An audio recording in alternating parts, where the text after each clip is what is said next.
please. Heavenly Father, we thank you for your love and mercy unto us. Thank you for allowing us to be here this morning. You are God and there is none like you. So we commit the programs of the day unto your hands, that Lord, may your will be done unto us as we begin this program. I pray this in Jesus' name. Amen. We want to thank our God for allowing us to be here this morning. We are here for a very important function. Much of the time, we have programs that are discussed in the boardrooms. And so you find that, be it peacekeeping mission, be it education, there are things that we discuss when we are at the boardrooms. Once we have discussed them at the boardrooms, time that they can be of benefit to each and every person. Even like today, we are launching a very important program that should be able to reach all the members of the... What we get in school is known as knowledge. We acquire knowledge is good, yes. But the most important thing that is good,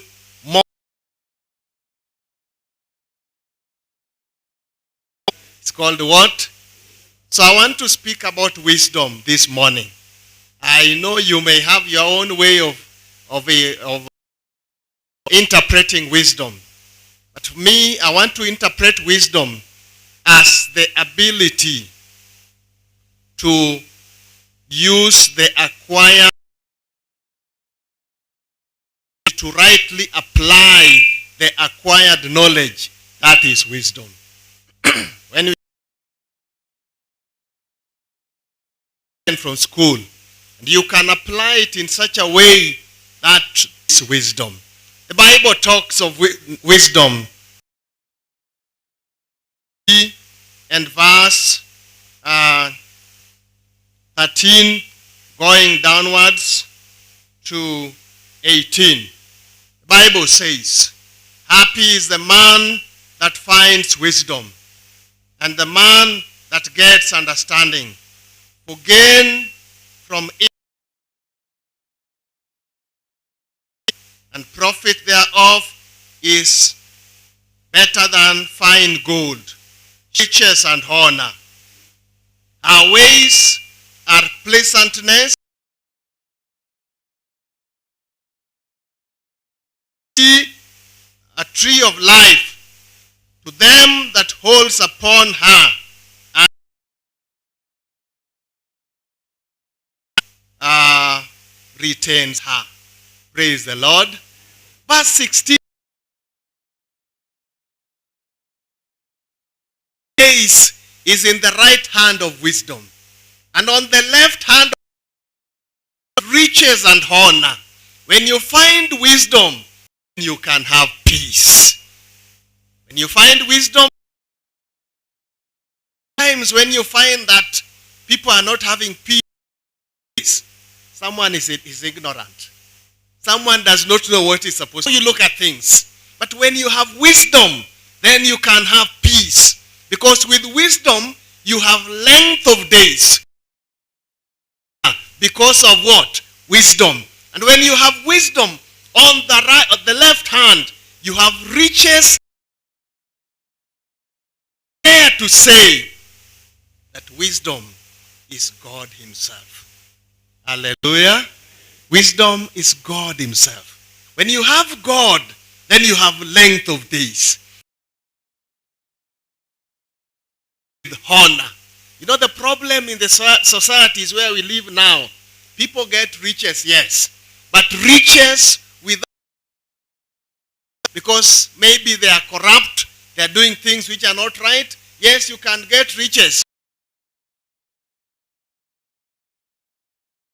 And every one of us, as we leave this place, is that all of us will have what? Wisdom. And I've said that wisdom is God himself. When you have wisdom, then you have length of days. You will live long because you have God. Thank you so much. May God bless you in Jesus' name. Rise up so that we pray. us to this very important function. Lord, our prayer, wisdom, because we have realized that length of days is in the right hands of wisdom. And length of days can only be found in Jesus, only be found in God himself. Let each and every one of us who is here have peace in our lives, that everything that we do may be according to your will. Every one of us, even them who are still on the way, may you give them journey mercies. Thank you for those who have traveled. And even as we'll be here, and when we will be leaving,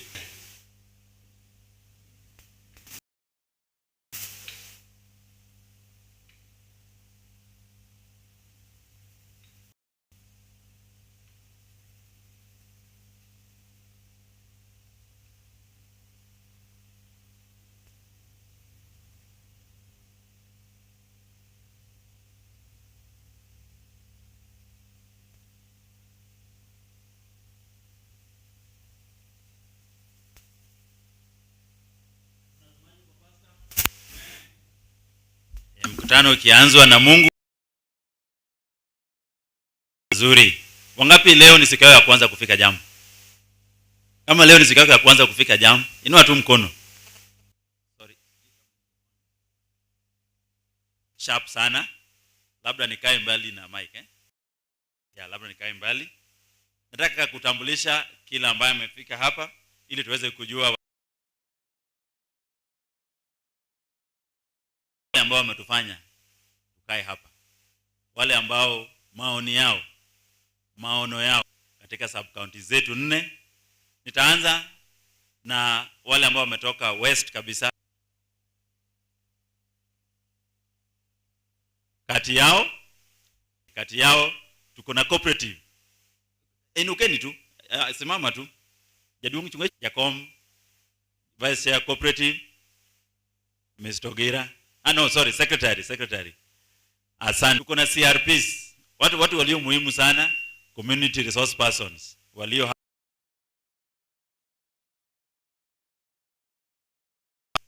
asante. Na tuko na pia Jadungu kutoka Kochia. Kutoka Kagane. But that is Rangwe sub-county. Now finally, in Rangwe sub-county, madam umekaa mbali, ungesonga karibu na mimi huko. Kuja hapa, kuja tu mbele. Vile umesimama kuja tu.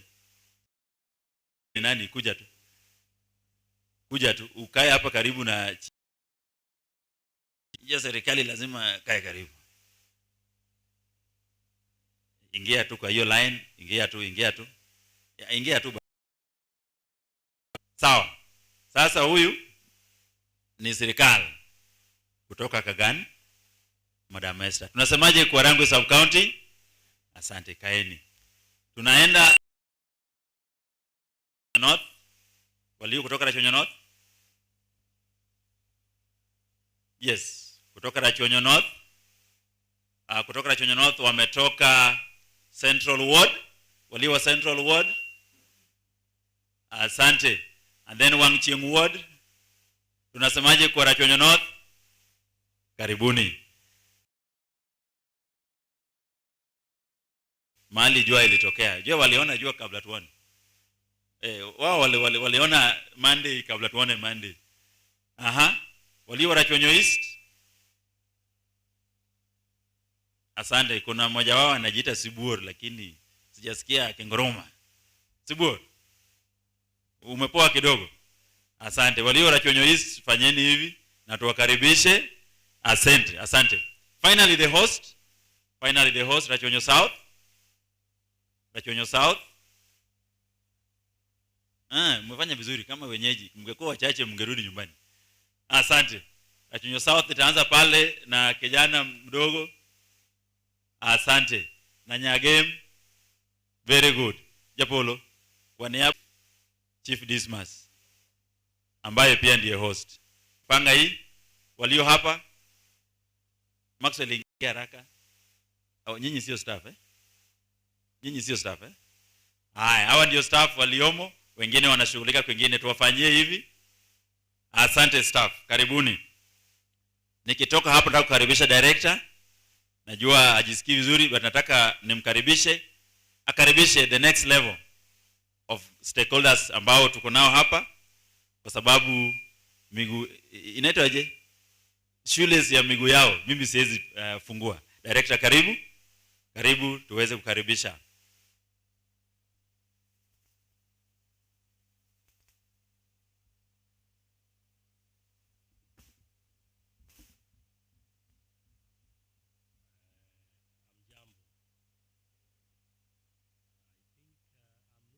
Well, but you can hear my voice. The DCCs engage me in a lot of talking. Until now, I've run out of energy. Yo amo biro untie. Yo puru mor. Aparo ni kawuono gik musebedo kanyo to wabedo wacho nyaka nochagi mino ni pack DR. Mar climate kawuono koro gike ng'ie. Ng'iende ma koro imiyo report. Koro report ni bedo ayanga. Uyege mano. You know, I had to speak in my language so that they don't think I'm running away from my language. I don't want to be alienated. Let me take this opportunity to introduce some of our few guests and also to bring to you. I hope they will make few remarks when you see our DCCs leaving earlier. Don't think that they are running away from you. All of them are busy preparing for the celebration, which is going to take place on first. And they are the people at the steering. So, Bwana DCC, I'm talking on your behalf, so that when you are disappearing, your people should not follow you. You are going to organize the day for them. But we are blessed to have our area chief. I did some course in protocol. If chief don't welcome us in his location, then hii mkutano can be suspended. So chief, karibu to welcome your bosses in your location, in your capacity as the person now from our... Thank you, CEO. Our guests, DCC's present, Rachonyo North and Rachonyo Rangwe, and ACC from Rachonyo East, I think is around. All protocols observed. Let me take this opportunity to welcome each and everyone to East Kamagak location. East Kamagak is within Oyugis division, Rachonyo South Sub-County. My bosses were supposed to be around. Sorry, they are engaged in a meeting, as you have just said, in preparation for the forthcoming Madaraka Day celebrations. So they were not able to attend, but they are with you together. Whatever is coming here, they are fully aware of. The report that has been done, we are going to see. I just pray that we conceptualize the report so that we mitigate measures against this adverse weather that is affecting the whole globe. Others, thank you so much. Feel most welcome. At that juncture, let me welcome Rangwe to come herself and welcome our senior, Mr. Koros.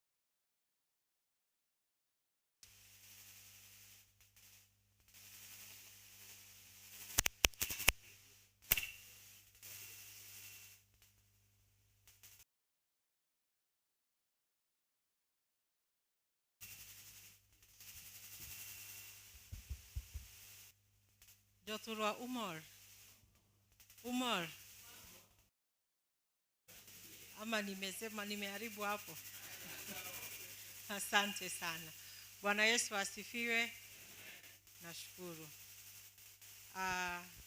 the CEO of this organization, my colleague from the Ministry of Interior, members wote ambao tuko hapa kwa minajili ya shughuli ya leo, nimewasalimu nyote. Kwa majina naitwa Alfred Jilo, Deputy County Commissioner, Rangwe Sub-County.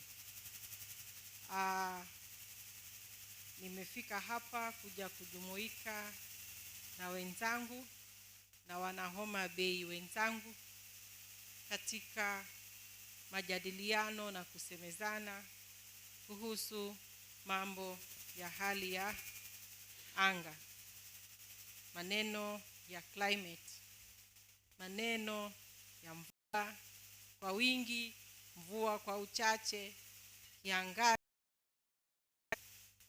na jinsi vile sisi kama washikadau wa dunia hii mipango ya kuhakikisha kwamba Mkenya yote, wasemaji wamesema kwamba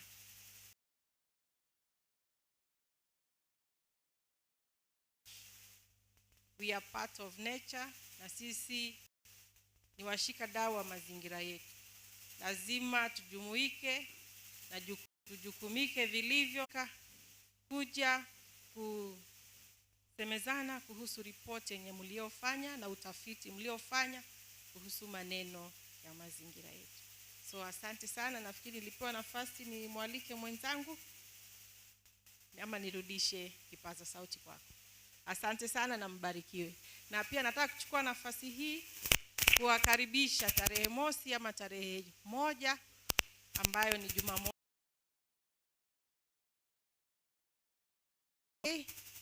pale Pap Kalango County. County yote itakuwa na sherehe katika sub-county ya Rangwe. So karibuni pia tujumuike pamoja.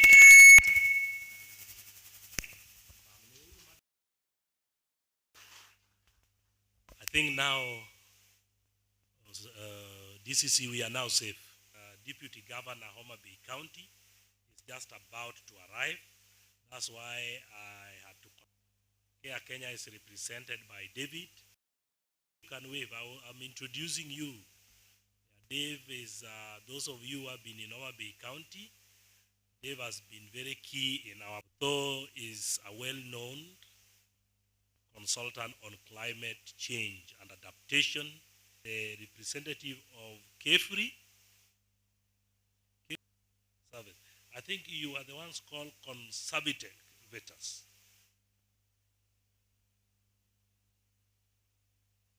Karibu, you will be given time to make a statement because I'm told you brought for us trees to plant.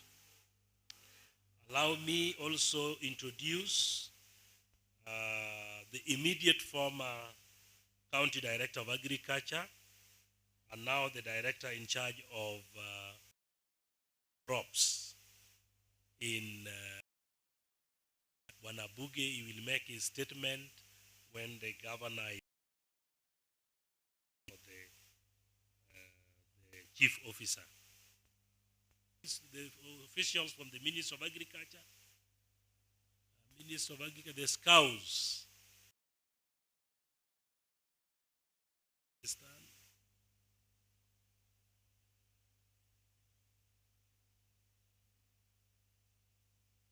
from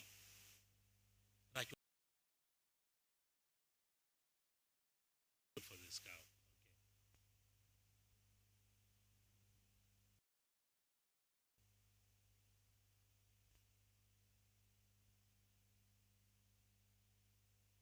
Maybe your team can stand up. Good. I know them. They have been very key in this exercise.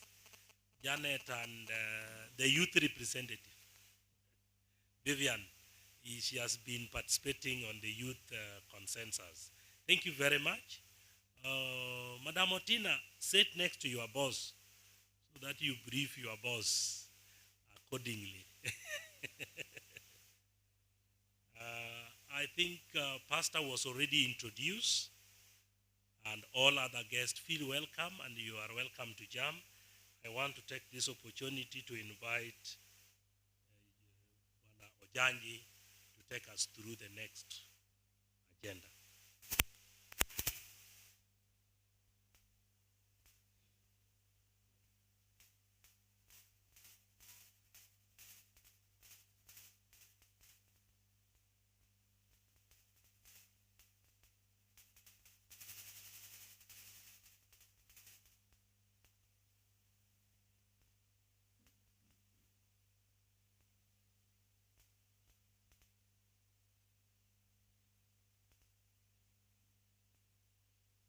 Change issues are cutting across every sector. I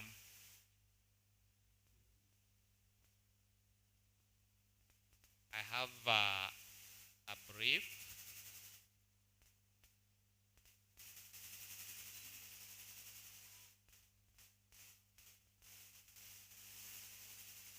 I have a brief on the exercise that was done, the participatory assessment of climate and disaster risks.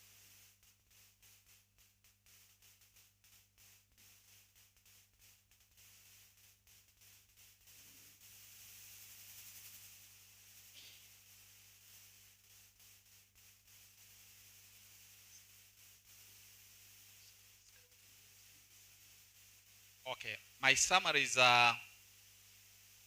about how the exercise started and how the exercise proceeded on and how the results is going to affect us all, or how we are going to contribute about for the results.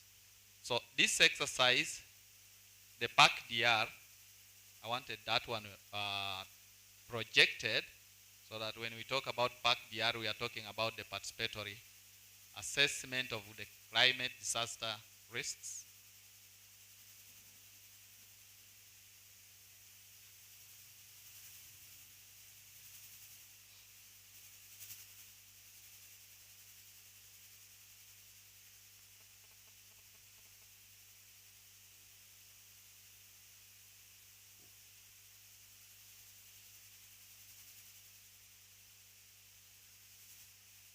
Yes, we are there. IT has also some challenges at times, but we are there at last. So this is why we are here.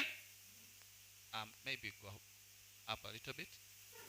Why we are here just because of this exercise that took place.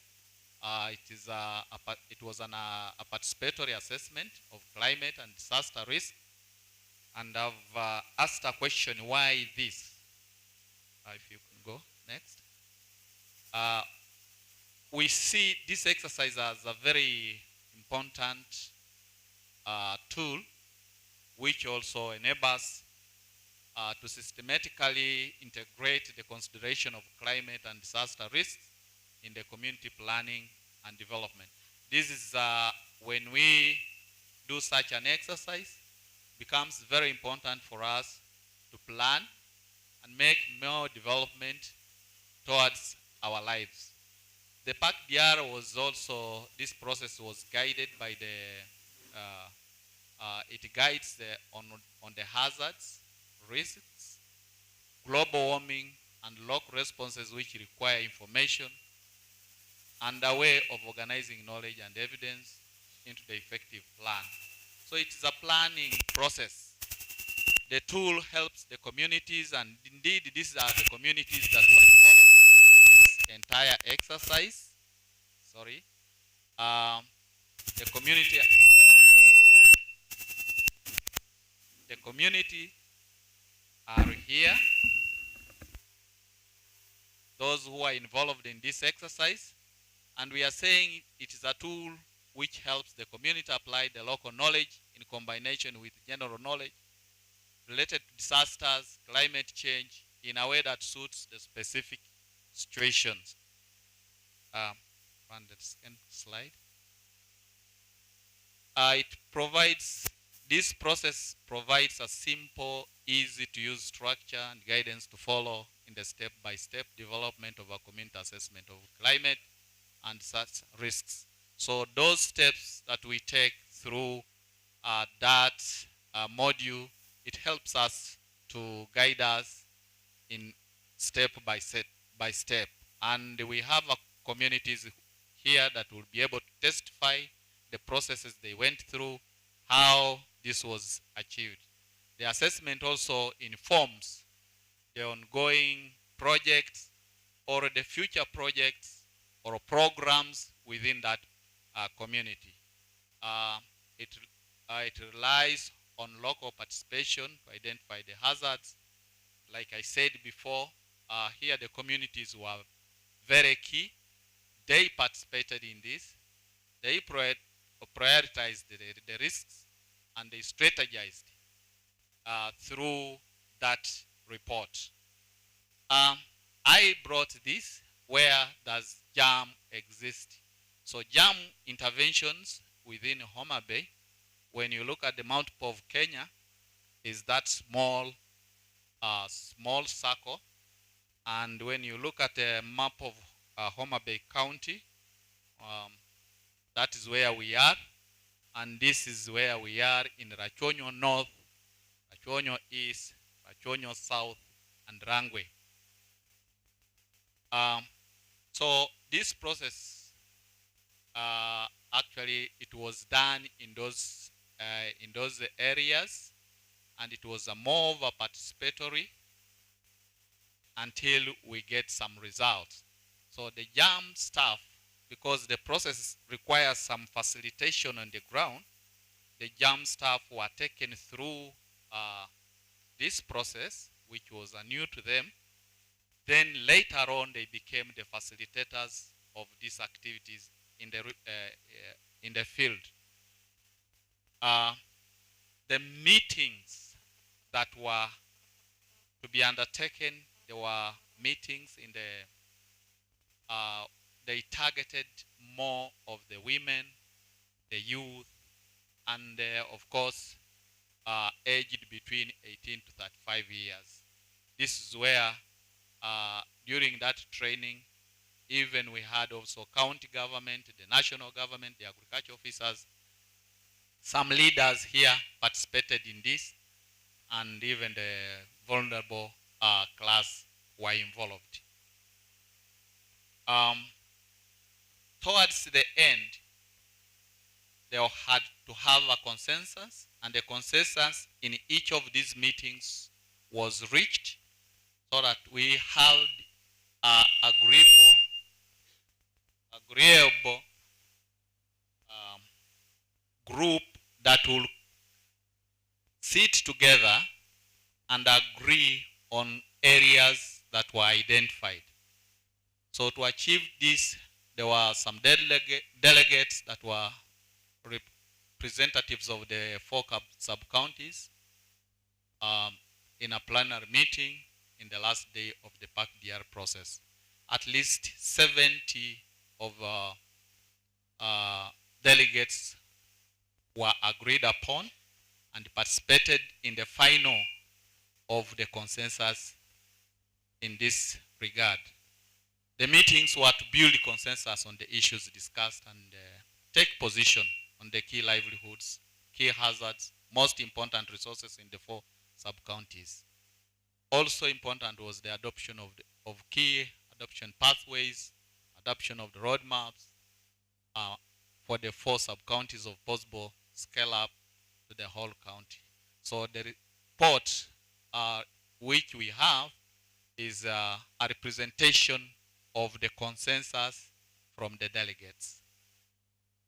Finally, as I end my brief, this a climate change challenge that has been realized recently. I took this photograph from Kochia. There is that village called Ishanyi. And you can see that mama she's wading through water. And then the two livestock, they have nowhere to go. So climate affects regardless of whether you are an old person, whether it is livestock. It doesn't really segregate who should be affected. So let us come together through this report. There are some recommendations which are key, which I believe Daktari will be able to point them out very clearly, that let us come together and have our interventions right. And let us also not destroy where we live. The last slide. Thank you so much for this.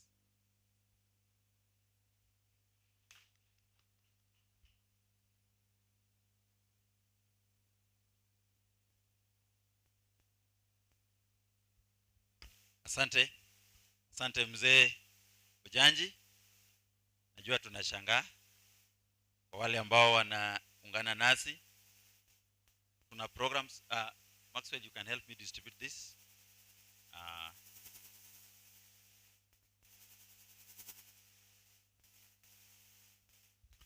Jua unashangaa hii ilifanywa wapi na wapi na wapi. Aliposema hii unaona hizo areas hatuku cover the entire areas. In Rachonyo North tulikuwa Chief Camp Nyakongo, tukaongea na tukafanya mkutano hapo na wenye nchi, sio wananchi, ni wenye nchi. Tukaenda Rachonyo East tukafanya mkutano Ringa, tulikaa Emmanuel School for the Deaf, tukaongea na wenye nchi hapo. Tukaenda Rangwe tukakaa Obwanda SDA Church, that is lower Kagan ward, tukaongea na wenye nchi. Finally tukaja Rachonyo South, tukakaa hapa kwetu, tukaongea na wenye nchi. Hiyo ilikuwa raundi ya kwanza. Raundi ya pili, kila raundi ikazaa delegates wale ambao walisema hizo au the 70. Sasa hao 70 wakaja hapa. Sasa wale wa Rachonyo wakaja na mambo yao ya Rachonyo ya North, wale wa East wakaja na mambo yao ya East, na wale wa Rangwe na wale wa South. So tukasema sasa kama kwenu ni hivyo, sasa itakuwa namna gani? Lazima tuwe na sauti moja. Hiyo sauti moja ndiyo report ambayo leo hii tungependa tuweze kupata na kufikia hapo. Sitaki kusema mengi kwa sababu ndugu ya Wajode iko hapa. Ndugu ya Wajode, karibu, ili tuweze kutatua na hii maneno. Huyu ni mtoto wetu hapa kwa hii county. Tunasemaje? Anasema county lazima ijue kinachoendelea. Climate ikisumbua kwingine, nasi pia hapa kwetu lazima tuweze kupata na tuielewe, ili tunapofanya mambo yetu ya road construction, hospital construction, tunapofanya ukulima, tunapofanya mambo ya Mungu, na haya mambo yetu tunafanya kila siku, tunaelekea wapi na ni yapi tunafaa kutazama na kuangalia. Kwa hivyo nataka kumkaribisha achukue, ukiangalia katika hiyo mpango in the next step, na anapokuja kuna wenzetu ambao wametujoin. Naona rafiki ya JAM as an organization Jadung there fwane wenye nchi ana represent ofisi ya education kule North ama umerudi huko? Hiyo bado ni county, hata huko ni Kenya Karibu hapa, bado ni Kenya. Asante.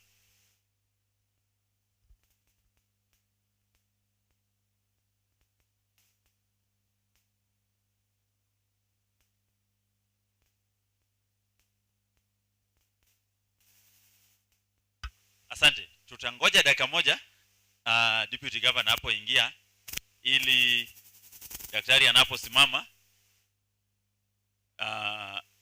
hatutaki jambo ama hata moja isimwache nje, si ndio? Kwa sababu ana represent governor, si ndio? Na pia commissioner amekaa, ili mambo yote hii tunaongea hapa hakuna hata moja ipite isipofika State House, si ndio? Kwa hivyo tuko na State House hapa, na tuko na county hapa. Tunasemaje? So in the meantime tutakuwa na music kidogo tunapongojea governor aingie. Asante.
Governor ama deputy governor akija, ni vizuri kutambua nani ni nani.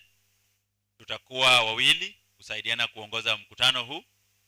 Kwa hivyo mtaona sura yangu kidogo na pia mtaona sura ya Jaduongdea. Jaduongdea pia ni kando ya kuwa mwakilishi wa ofisi ya education, yeye pia ni mtoto ya nyumbani. Jaduongdea si karibu na unasikia nyumbani. Basi karibu.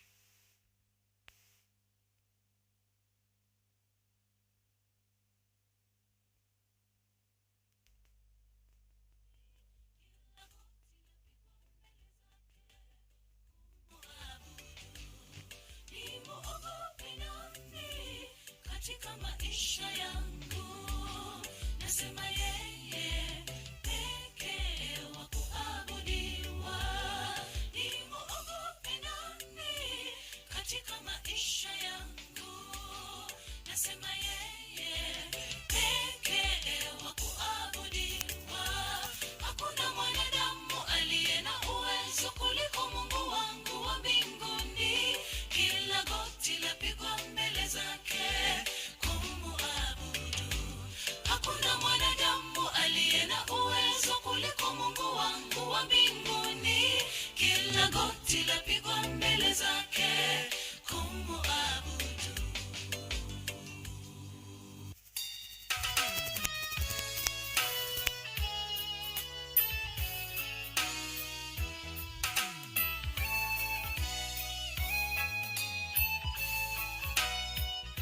Nilini Bwana utatutia wewe, kifo kinatuandama kila mara. Ona mateso yalivyotuzidi Bwana, tunahangaika. Dunia nzima kweli ni vilio tu, watu wanakufa kila siku. Hatujui tuende wapi, tufanye nini Bwana? Magonjwa yamezidi yasiyopona, kufarakana kati ya ndugu na ndugu, amani imekosekana. Yesu njoo haraka. Tufika kule mbinguni kwa Bwana, hakutakuwa na vifo wala maombolezo. Tutakutana na wapendwa wetu wote walolala katika Bwana, walolala katika Bwana. Enzini tusahau mateso, walolala katika Bwana. Tuishi milele, walolala katika Bwana. Enzini tusahau mateso, walolala katika Bwana. Tuishi milele.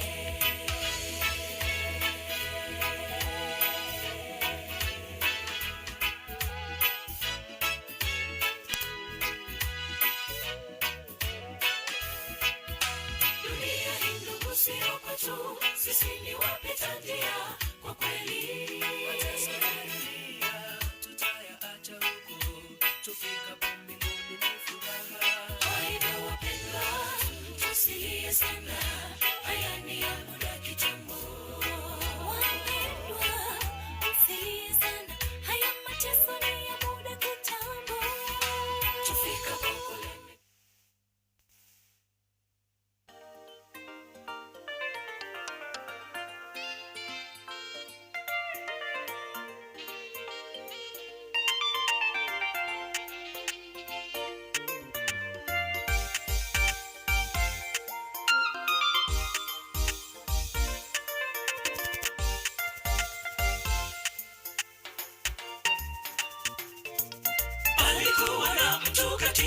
nchi ya Usi, jina lake Ayubu. Alikuwa mkamilifu na mwelekevu, mcha Mungu. Kutokana na hayo Mungu alimtunuku mali mengi, si mifugo, si watoto, si wajakazi. Palikuwa na mtu katika nchi ya Usi, jina lake Ayubu. Alikuwa mkamilifu na mwelekevu, mcha Mungu. Kutokana na hayo Mungu alimtunuku mali mengi, si mifugo, si watoto, si wajakazi. Upande wa mashariki, alikuwa mkuu, aliwatakasa, yumkini walitenda dhambi. Wanawake 10 mioyoni mwao kukufuru Mungu. Upande wa mashariki, alikuwa mkuu, aliwatakasa. Already a number of our guests have been welcomed, and so I will not go back to that, but I want you to feel at this place and be part of this wonderful meeting that will focus on the effects of climate change. We were on Deputy Governor, and we were just waiting so that you come in as we release this report that was carried in the 4 sub-counties of Homa Bay County, and that is Rachwenyo North, Rachwenyo South, Rachwenyo East, and Rangwe sub-county. At this point in time, after welcoming our guests, allow me to introduce a person who is going to give us the report. This is a man who graduated from the University of Nairobi, took his bachelor's, his master's, and his PhD, and currently does a lot of research. He is a consultant, and that is none other than Dr. Calvin Souko Otho. This man deals with climate risk assessment, and I think he will greatly share with us his experience, and he will tell us a lot that we really need to take home, because after this report, we'll be able to take this report back to our areas and be able to see how we can mitigate the effects of this climate change. And therefore, allow me at this point in time to invite this great man. I am told that he hails from Homa Bay County, Dr. Calvin Souko. I want you to take the stage and be able to take us through this report. Let us all be keen. Let us keep cool so that we get the insights in this report. Karibu sana. Can we just clap for him? Yes.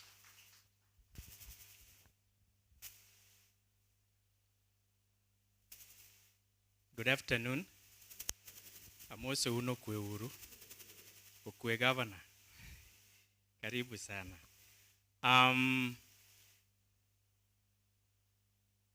As you have probably heard, my name is Calvin Souko. I also come from this county. I come from the other side of Ndewa,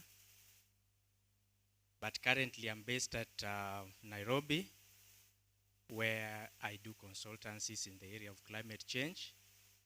But also the other side of me is that I teach at the University of Nairobi. But for now, because of the exercise that I was doing, I like to dwell more on my aspect of consultancy other than teaching, because that is what we were doing with the community down here. Amor kaneno oganda machalo kama kobiro mondo onwang' feedback from what we have done. I have been part of this process from the beginning of it last year in September, when we had the opportunity to, personally I had an opportunity to be invited to be a consultant in this particular project.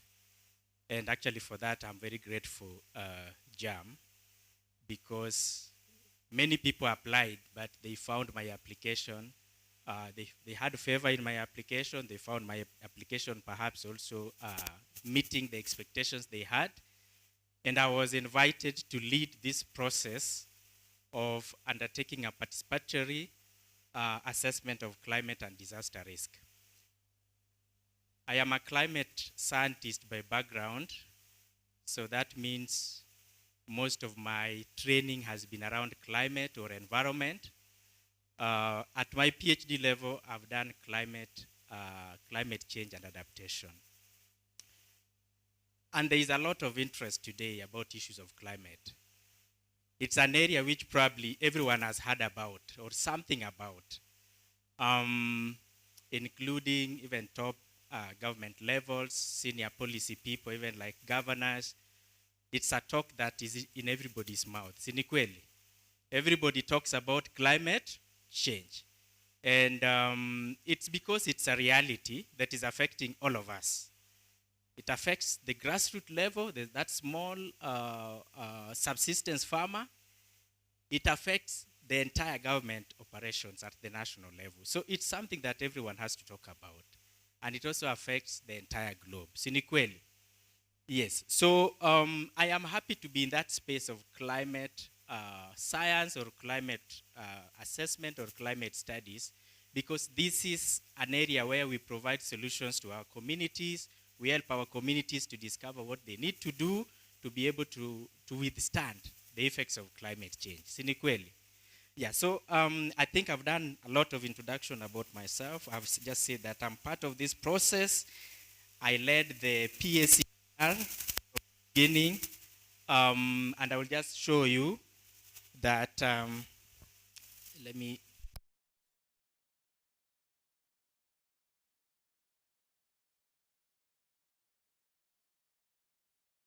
step why, is it? Oh, stima imepotea.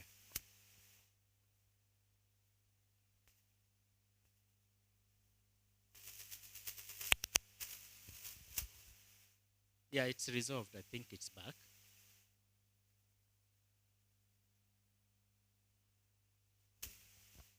Okay, when it's coming back, I may just continue to describe a little bit of what we were doing. So as I've already said, that climate change is something that is happening and it is real. It is something that science has proved that it is taking place. I think it's just coming. Science has proved that climate change is taking place, or our climate is changing, and it is something that is scientifically true. But you find that maybe from the perception point of view, not so many people accept or understand that climate change is. But from the scientific point of view, it is true. We have seen the models that reveal that climate has changed. And we can see those through models, through studying certain historical trends of how temperature, rainfall, air pressure, humidity, wind patterns, how those things have been changing. We have been able to model and see that they have changed. But now, there is this aspect that is participatory climate risk assessment. What I have just said is that we can understand climate change from scientific point of view. That is by running certain models, and then we will just see that these models are showing that something has been changing. You get the point? Scientifically. But there is an aspect which is called participatory. Participatory is where we learn with the community on how climate has changed. For instance, it is these community members, it is these farmers down here who have actually felt what is called climate change. You know, me as a scientist, we can run our models and see that it has changed, but I have not felt it probably. It is the farmer who plants seeds and who does the cultivation that has actually felt what we call climate change, or they have actually felt the impact of reduced rain amounts, impacts of extended periods of drought, impacts of reduced productivity. Si ni kweli? So participatory is where we want to understand climate change from the perspective of the community. You get it? So we come to the community and assess the change from their own observations, from their own view. This is what we did. And as an expert in PACDR, I was invited by JAM to basically, first of all, develop their capacity to be able to undertake this activity. And then there, henceforth, they were now able to run it with you guys in the community and be able to actually practice what is called PACDR. So it was actually a two-step approach. First, I was to build the capacity of all the staff of JAM so that they understand and so that they are also able to use the tools under PACDR. Tuko pamoja. And then secondly, they now, with the capacity already built, now they went further to now come to you. And actually we came together because it was participatory. We walked along this journey. I was with them. Tuliwatembelea. Simuliniona. I know I did not, maybe there is one meeting, so sometimes there were 2 meetings in a day. So there could be some place I didn't come. But tulionana. Yes. So I want just to just take you quickly because this is a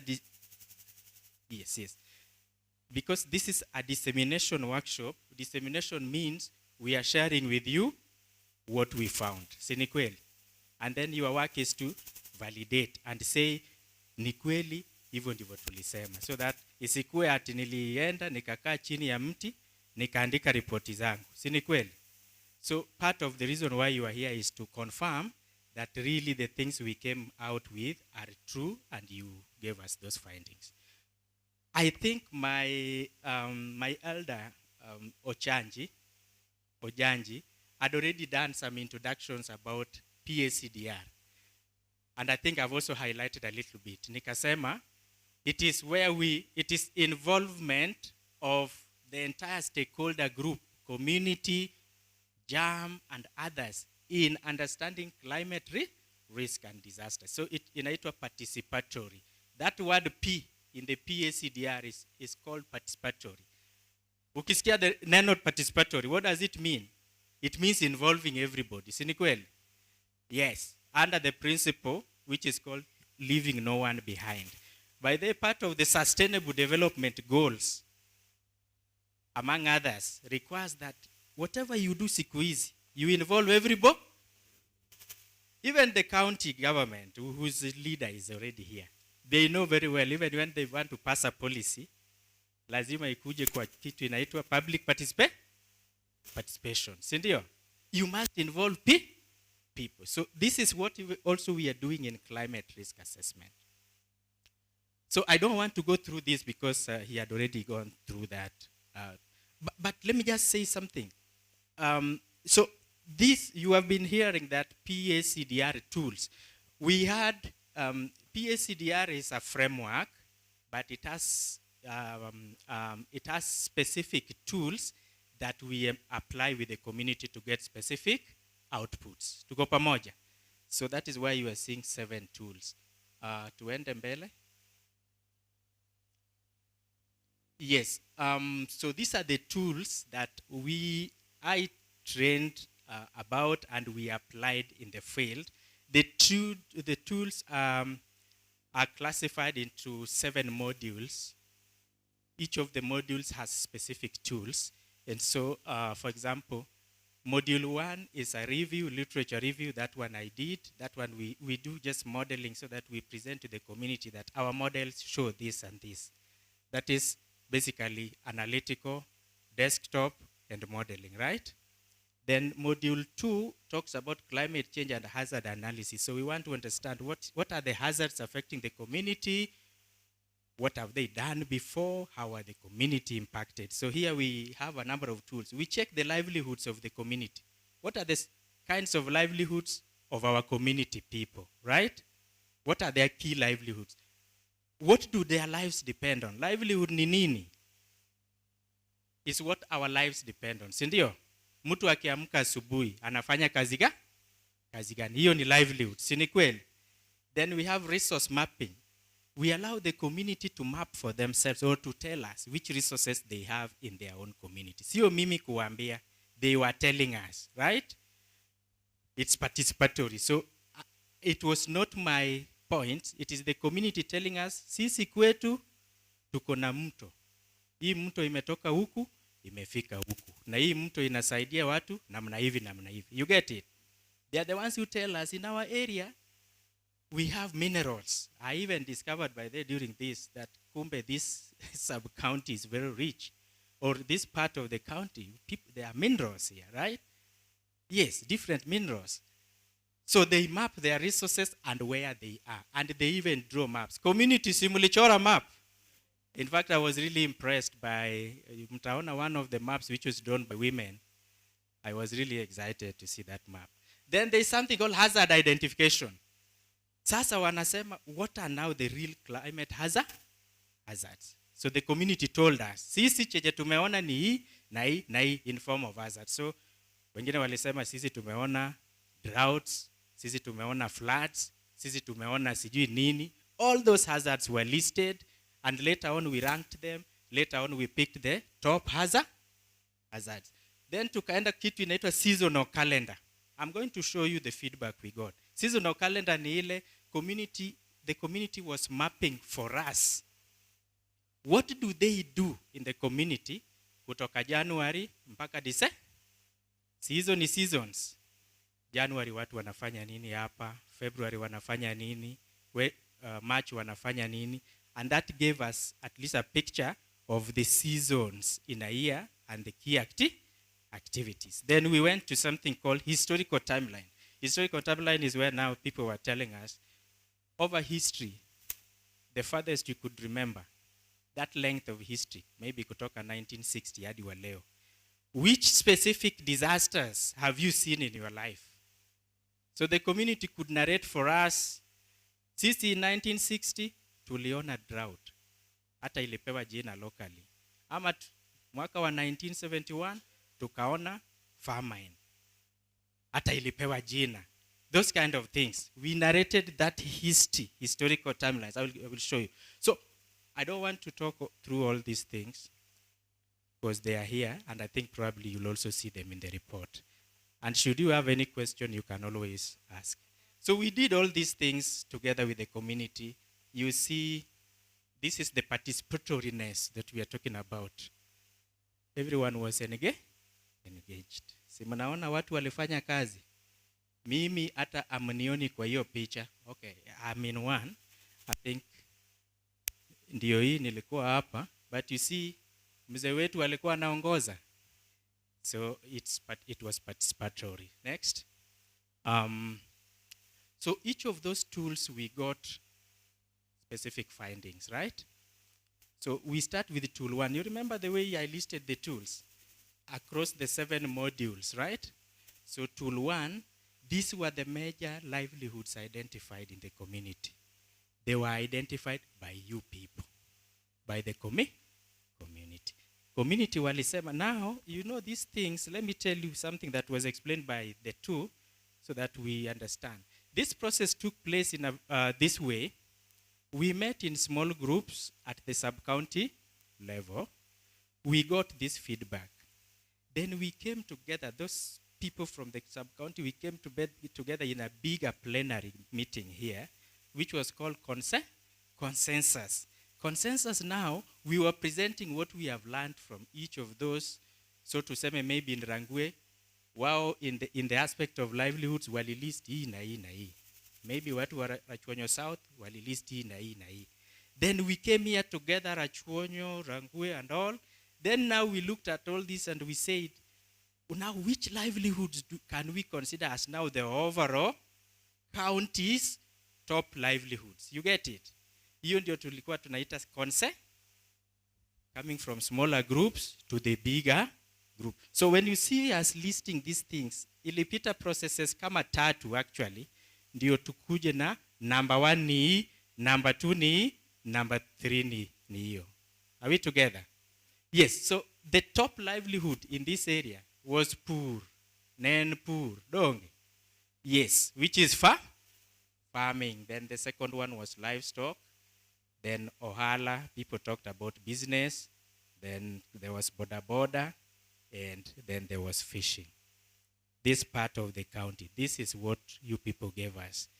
Somehow, at some point, I was surprised that fishing couldn't come earlier. I thought fishing could come on top, but it was not. This is what we gathered from here. Koro ne wawuok ka ni pur e gima ji timo mang'enyie moloyo in the whole of the 4 counties we engaged. Tuko pamoja? Yes, next. Okay, I think this is just the livelihoods we got per sub-county. You will see them in the report, from where now we narrowed down to those ones, the top ones. This is resource mapping. Will identify your resources, where they are, and how they affect you guys, and how they were affected by specific disasters. So like, for example, a resource like land. The community was able to identify that, okay, land is our resource, but how has this land changed over time due to effects of climate change? Korone uniswani, oh, land, we have seen our land has changed in productivity. It used to be like this, sai iko namna hivi. So for each of these resources, you told us how they have changed. Na hiyo ndio tumelist up, and they are in the report. And this exercise was physically led by the community, so you could see even they were writing themselves, and then later on we turned it into a report. Next. Community resource mapping. So just besides just talking of that land, we would also map where it is. And these maps were drawn by the community. Watu wanajua area yao. Walichora barabara iko hapa kutoka hapo mpaka huko. When you go like this, you find another branching of a road. Like this, another branching of a road. Then they identified pale, kuna sand harvest. Pale, kuna mto. Pale, kuna hii. We have several of these maps. It was not just one. Because every group did a map. And then during consensus also, we did a map. You get it? Yes. So people really mapped. And they put a key. They will tell you in geography, hakuna map yenye haina kitu inaitwa legend ama key. Unaona hii? Sio mimi niliandika, watu waliandika, hata wakaweka hivi. I learned that women know geography in this part of the world. Yes. Next. So hazard identification. So the hazards that were identified in this region, as I've told you, we got the hazards mentioned at the groups, then we came at the consensus, they were mentioned, and then we gave them weighting, and we prioritized the top ones. You get it? We prioritized the top ones. Koro hazards Manu identify were these ones. Number 1, which is a critical climate hazard in this area, nenango, drought. Drought. It is drought. It stood out as the most, the most important climate hazard. And you listed them in this order. And this is for the entire region where we worked at the consensus level. Next. Seasonal calendar, which I had already also talked about. When I was talking about seasonal calendar, nilisema ni nini? Nataka mtu mmoja ananiambie. What does it tell you? Sasa mnasoma. Mnasoma ndio mniambie. All right, I said, yes, I see. There's a hand. Yes, those small activities we do from January to December, it gives us a seasonal perspective. Nijogie, between January and March, that is a season. You know, there are about 4 seasons in some regions in a year, or in Kenya, we know majorly 2 seasons, but they repeat themselves. In a year, there are generally 4 seasons, right? And Mananikorwa Koni, we only know the rainy season and the dry season, but they still repeat themselves later on in the year. Sinikweli. So we listed what we do between January and March, first season, between March and around June, July, second season, and like that throughout the year. Koromagi was some of the activities. I'm just highlighted. We have a number of tables like this in our report, but I'm just highlighting this aspect of land preparation, seed preparation. What is that?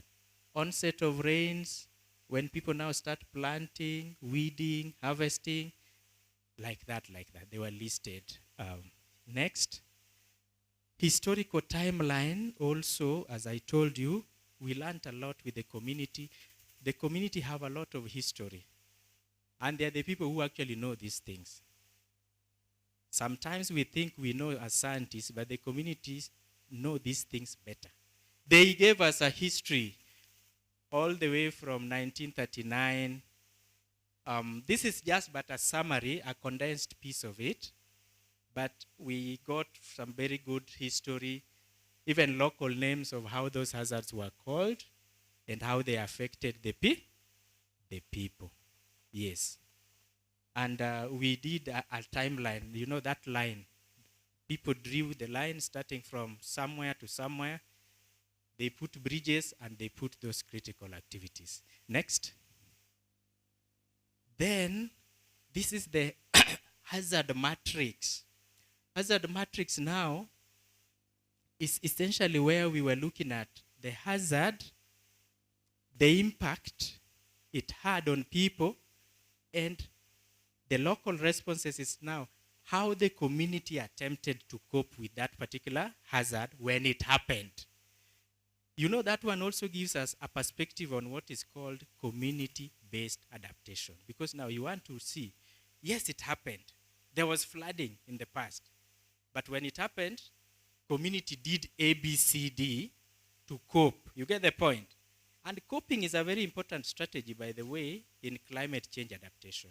Because you want people to have their own coping strategy, not see your top down. The other one you don't like. Inaitwaje? Bottom. It's called coping mechanisms which are coming from the lower levels. Sio ile tunakuja from Nairobi, we have written that, you know, you community, we want you to adapt this and this and this. No. We want the community to tell us what worked for them during that time when there was flooding or when there was famine, and we listed that, how that thing affected them and what they did, right? And we got, by the very interesting findings. I wish you people will read the report.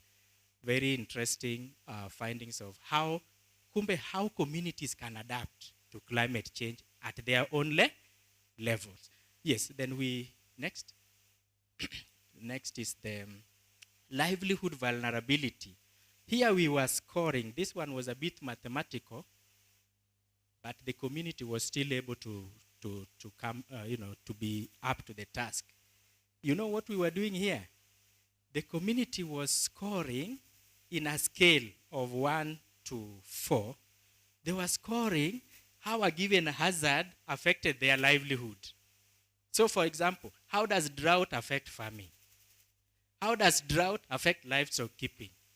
How does drought affect business? You remember those livelihoods which we identified huko juu? Sasa now we were scoring how now each hazard vile imezi affect. So people would tell us, okay, drought and famine, it affected so much, tunaipatia number 4. Ile imeaffect kidogo, tunaipatia number 3. Ile imeaffect chini kidogo, tunapatia 1.5 or 1. You get the point? That was serious maths, but the community did it, and we were really happy to have this particular we were actually able to summarize this and get the totals on the other side so that we know what was the most impactful hazard.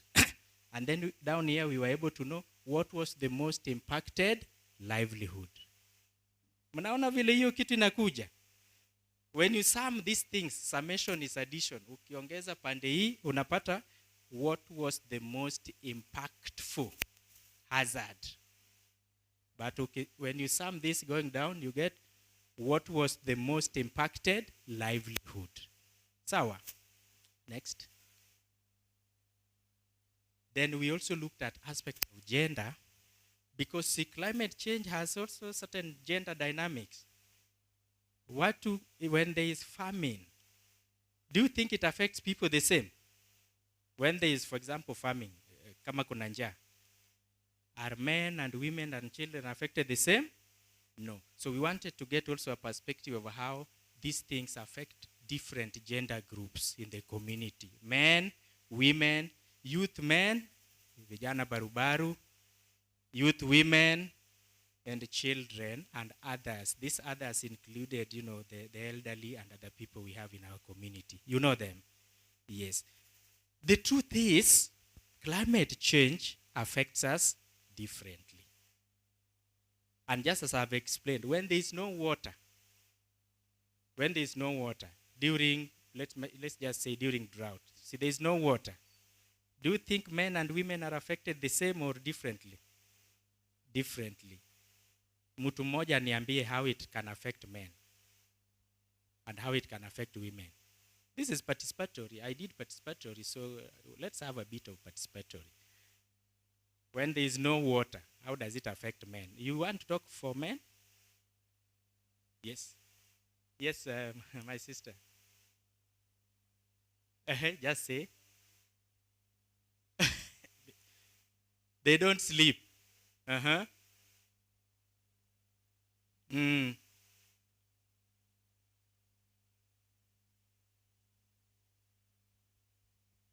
Mm.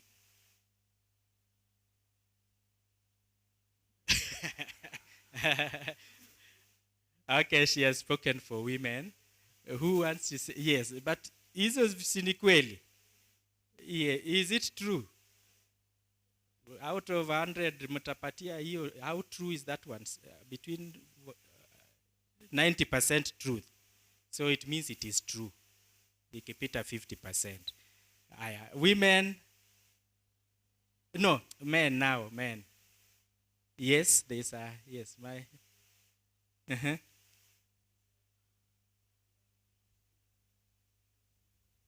Mm. Mm. Mm. Mm. Yes, but siyo pia ni kweli. So are you seeing what is called differentiated impacts of climate change on gender? Simnaon. In fact, I like what you have said. Men provide security. And there was a time I saw this actually somewhere when we were doing this PSDR somewhere. Uko mahali kwingine, a very dry area.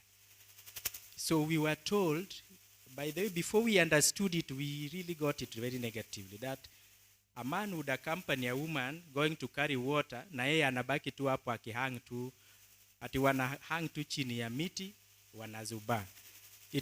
But they took the woman to fetch the water, then the woman carries the water back. Then later on we were told that that man is not idling ati chini ya mti, ana relax too. He is providing security to that water so that other women may continue drawing. Are those not important roles? They are. Yes, so we looked at this, how gender groups were affected by different climate hazards. And this is a very important tool, honestly, especially in this age when we are talking about gender issues. We really want to understand how things affect us differently so that there can be what is called targeted intervention. Kama kitu ina affect wanaume sana, intervention ikue pande ya wanaume. Kama ina affect wasichana sana, intervention ikue pande ya, hiyo ndio inaitwa equity and equality. Si ndio? Yes. Next. Decision making. We realized that climate change or climate hazards, they even affect how we make decisions in the home. Do you people agree? Like, there is no food, it's famine, yes. Now kuna decision ya kuuza ng'ombe kuenda kununua chakula. So we were following who makes this decision which has now been triggered by famine. Mnaona? So famine can trigger certain decisions, but now who makes them? Who decides? No, I've just given an example ya kuuza ng'ombe. We looked at a number of decisions that are possible. We realized some are made by women, but some are made by...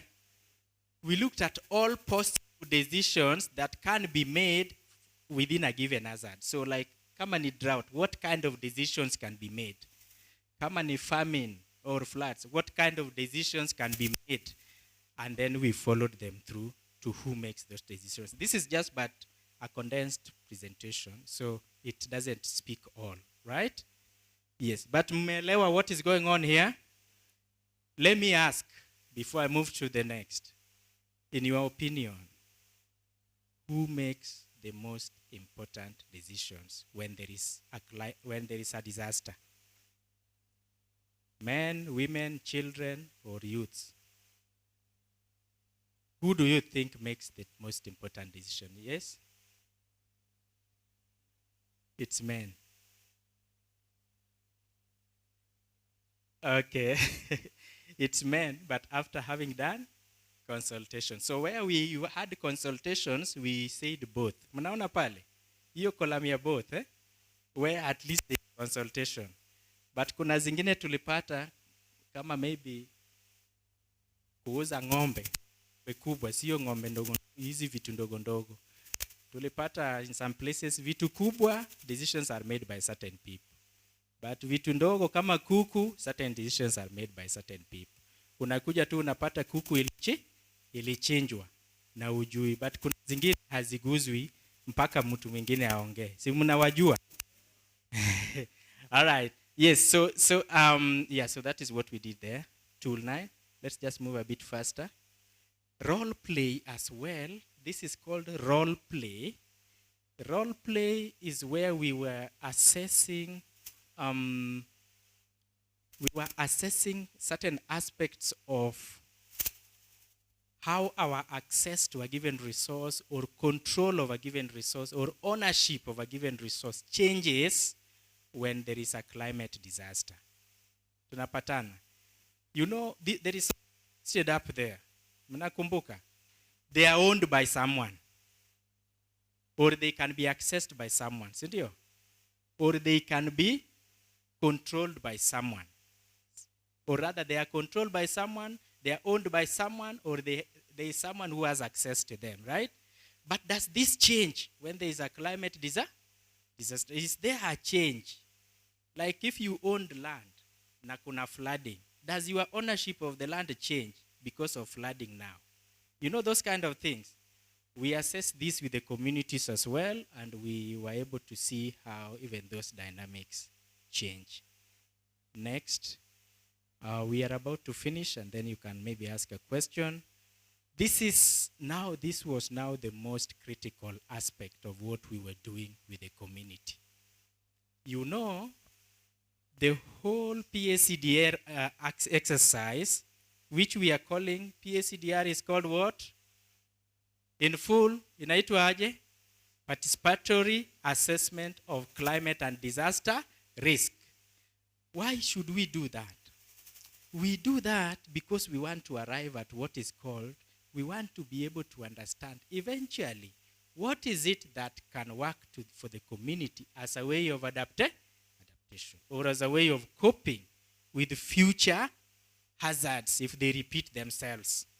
Next time kukiwa na floods, what could the community do better so that the floods don't damage them in the same capacity it damaged them before?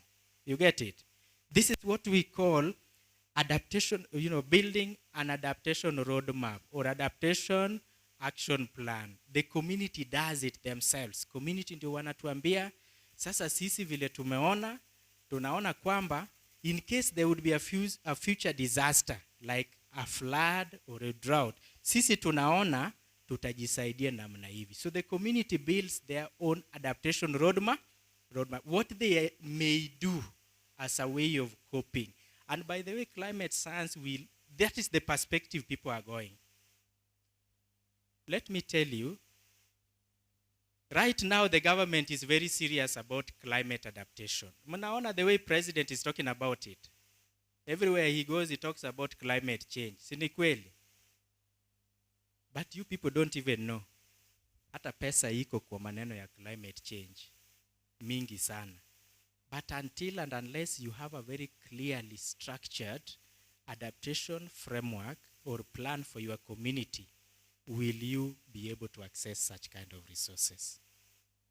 So it is about the community planning for themselves that huku kwetu Karachuonyo North, sisi, this is how we want to handle future floods, this is how we want to handle future droughts and future famine and future whatever. Na mnaandika hiyo vizuri, the options you have for each of them, the challenges that those options are likely to give to you, and the opportunities that those options are likely to give to you. Then we move to the next one. This is now, okay, this is what they did, the community did just next.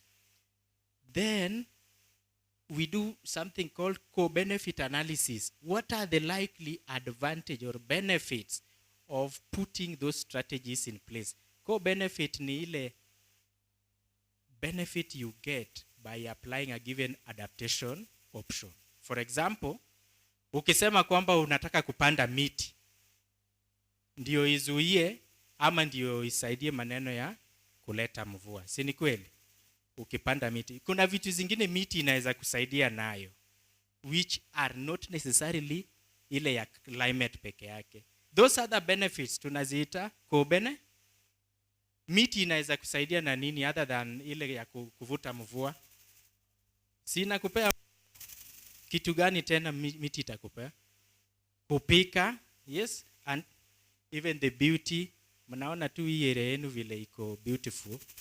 Of course, juu mmepanda miti. I usually admire along this road. You see two worlds apart when you go the other road down there. Mnajua hiyo barabara ingine. I don't mean anything. I mean, watu wa Nirachuonyo, I don't mean anything bad. Naongea tu. But si ni ukweli. Ukitembea hii barabara ya juu na ile ya chini, si kuna tofauti? Yes, but I believe, na huko ndio ninakuja kusukuma maneno ya kupanda miti. That is the opportunity I have in this. But the co-benefits are those advantages you derive from something when you do it. For example, also, let's say maybe because of drought, the county government wakuja wawaweke dam hapa, or a pond, or mahali penye kutapatikana maji. Sindio? So that kukiwa na ukavu, you can use that water for irrigation. Ama isaidie ng'ombe. What other benefits can such a pond have to you? Or such a dam? Si watu wanaweza weka fish hapo. That is a co-benefit. Nini tena inaweza saidia? Utapata watu wanaanza kupanda mboga kari. Those are co-benefits. Si ni kweli? Yes, among others. Any other fringe benefits you get from an adaptation activity is called co-benefits. You imagine the community listed these things for us. Walisema, hii ndio adaptation option yetu, hii ndio challenge yake, hii ndio opportunity yake, hii ndio co-benefit yake. You get it? Aya, next. And then we developed what is called an adaptation action plan or roadmap. Sasa hii roadmap is where now each of the things the community identified, they would even identify when it can be done. What are the timelines? How long can it take for it to be done? For example, what is this? Sinking a borehole or a well. It can take 6 months. Whose responsibility can it be? Walisema it can be families' responsibility, youth groups, ama community groups. Then they identified who can partner with us kuchimba boreholes. They identified JAM, national government, county government, World Vision, and others, right? And then they even went further to say resources needed. This is where I took my hat off for the community, because they were able to identify all these things.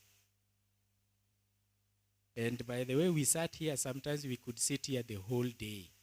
Ndio tufanye hizi vitu zote. Hata identify ni pesa ngapi itahitajika.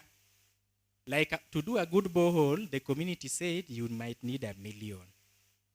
Governor is here. He is listening that his people identified boreholes and $1 million is needed. So governor can do his quick maths. If we need 5 boreholes, that is a budget of 5 million. And imagine it's the community who have identified that themselves. Can you imagine a development program which is led by the community? Wao ndio wanasema sisi tunataka barabara. Hii barabara tunataka ipite hapa. Hii barabara ni ya pesa hii na tunataka county government mtusaidie, jam mtusaidie, so and so mtusaidie, na itachukua 6 months. It makes the community to be part and parcel of that process. Sini kweli? They feel involved. And this is what the government is encouraging. That the feeling of being involved. Anytime you want to do something, implement something with the community, and the community doesn't feel involved, hiyo kitu haitaenda mahali. Sini kweli? Haitaenda mahali. But we have realized that anytime the community is educated to understand how they can chart their climate adaptation themselves, unapata wanaanza kuimplement hizi vitu hata kivyao. In their own small ways, in their own small villages, wanaanza kuimplement. Hii ni tofauti na ile kuambia pandeni miti. But you see, they don't understand why they plant the trees. But you see, like this, people understand what they want to do, sindio? Because they are charting their own story. So we developed this adaptation roadmap. We identified everything like planting drought-tolerant crops. We even identified which kind of crops. I didn't put that column here. Which kind of crops can be drought-tolerant? Who will be involved? Who will be the partners? And what might it require? What size of land? Things like constructing ridges, irrigation, agroforestry, destocking of animals. What does it require? Is there a budget? Is there a timeline? We did all this with the community, and I think the report is available. And this marks the end of the 13 tools. As you saw them, there were 7 modules, but I applied 13 tools in this particular PACDR process. Those tools were quite many. They were quite complex, but I'm really happy that I was really impressed by the community, that sometimes we could sit the whole day to run the community through all these things, and they did them themselves. I'm forever grateful for the communities I interacted with. And I think this is the end of my presentation, because the next, is there something in the next? Oh, it's just continuation of the adaptation. Oh, yes. This is just a highlight of a critical recommendation. There are a couple of recommendations that, okay, so after all this, of course, as a consultant, I had to now provide what is called an expert's recommendation from what came from the community. Sini kweli? And I've provided that in the report of all the issues the community talked about. This is what I saw as the community saying, or this is what they want, or this is what we can do. But I just lifted one. This is just one among the many recommendations we have. This one says there is need to build capacity of the community to cope and mitigate droughts. Because remember, drought was identified as number one hazard. Sini kweli? So to mitigate droughts by investing in drought-tolerant crops, water storage. So these are now the specific things the community wants to do. Invest in drought-tolerant crops, murudishe millet na sorghum and others. Invest in water storage, watu wakuwe na water storage, water pans and things like that. And conservation, water storage and conservation, such as blah, blah, blah, water pans and all that, for enhanced irrigation. So there was a need from the community side to be able to uplift irrigated agriculture and irrigated farming. But there was also a very strong recommendation on the aspect of agroforestry, in this particular area. And they are contained in our report, but I lifted just this to highlight some of the recommendations that we got.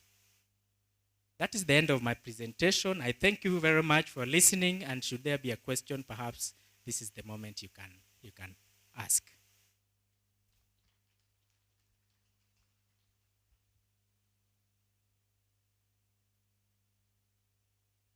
Is there any questions? Or you are the community engaged. Some of you are here, right? If maybe this is not the truth of what you gave me, pia mseme. You are free. This is actually what is called validation. You also say that you confirm this was it or this was not it. Sini kweli? Yes. Yes, Madam DCC.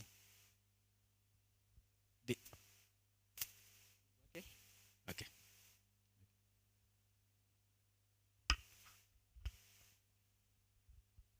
you so much, Daktari. Mine is just an observation. I need a clarification. What was the criteria that you used to identify the 4 sub-counties? Because in Homa Bay we have 9 sub-counties currently, but now I've seen the work is concentrated in Rachuonyo East, South, and Rangwe. Yes, thank you. Yes, I think our... Okay. Thank you very much, Daktari, for your presentation. There's something that I think, I don't know whether you really touched on. There are certain disasters or let's say disasters that are beyond human approach. I don't know whether you dwelled in that and see how,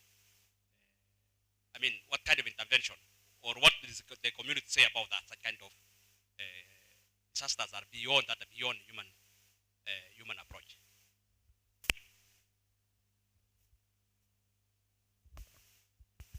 That's a good question, Bwana Commissioner. I will respond to your question, and your question, I will allow Director to answer to that, because as I said earlier, I initially came to build their capacity on this tool.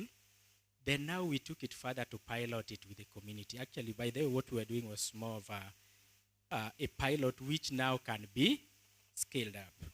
But he will tell us more why the 4 critical counties. But before he comes, I want to respond to your question.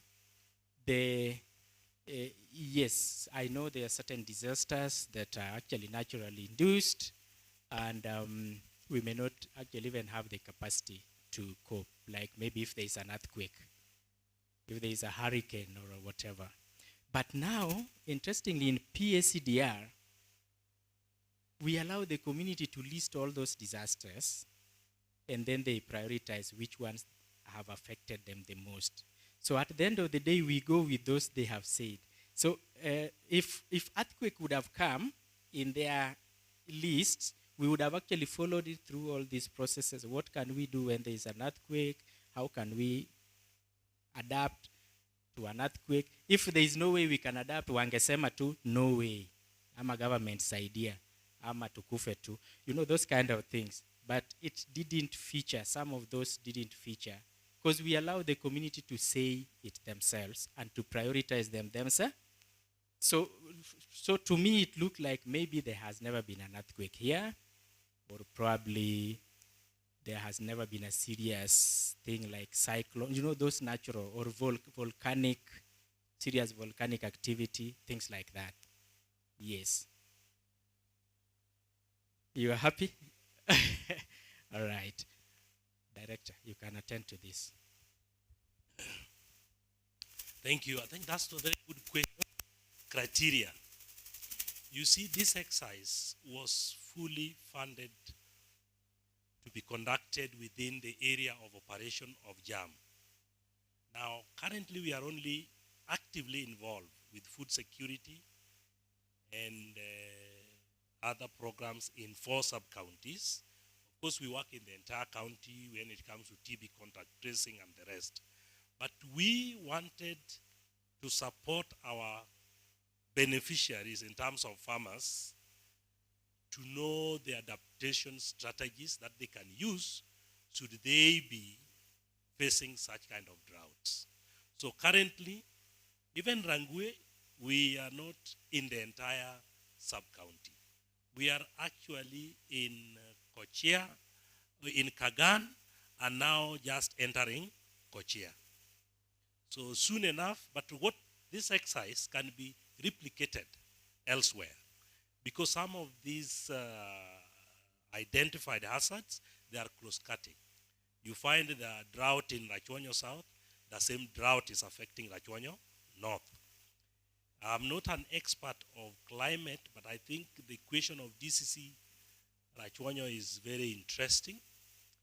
But just to add on what you have said, another reason for PACTR is to help the community develop early warning signs. If there will be an earthquake, and I think the government of Kenya has been talking about the areas which are being affected by the earthquake, what are the early signs?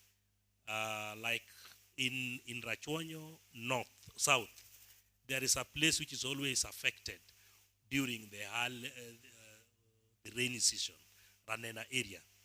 And one of the early warning is that when you see the rain is too much, a lot of floods, you move out of that place. So those are some of the things that we are looking at. I don't know whether there is such like in Rachuonyo North.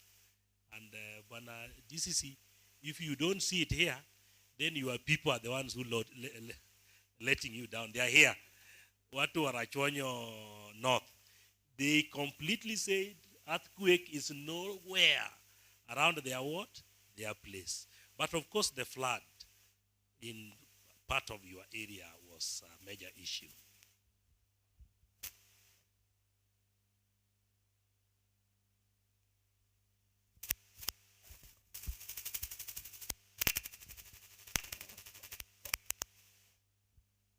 Yes, thank you, Director, for that. I see a lot more questions. How many can we do? Two more? Okay. Yes. 2 more in the interest of time. Yes, you can pass the mic. Where is the other mic? Okay. Thank you. It's the time to meet with you. I can say this is our document. Which actually we started right from the clan areas up to this level. And for those who are not there, maybe ask. But to me, what I can say is a good document. And we have our deputy governor here, who is also the Minister for Agriculture, and is hailing from within this sub-county, so he knows where he can start from and where he can end from. So for those who does not need cassava, you cannot force them with cassava, but you can give them another alternative. I think this one is so good, and we are asking the county government also to get overview of this, and please let us collude with them, and then we put it into use. It is going to reduce poverty in the area so that we cannot rely on saidia, gonywa, and all the rest. So me, I'm very much proud with this document, and it is a good document. I cannot ask a question of what I've engineered, because we were with you. I came up to Nairobi, we were with you. I was a consultant, yes. Thank you so much. The last one. Okay, let me. Yeah, let me also join my colleague in confirming that the report has been reported correctly. And I have a few questions to ask. One, we are talking about climate change. And we are also relying on historical mapping of events.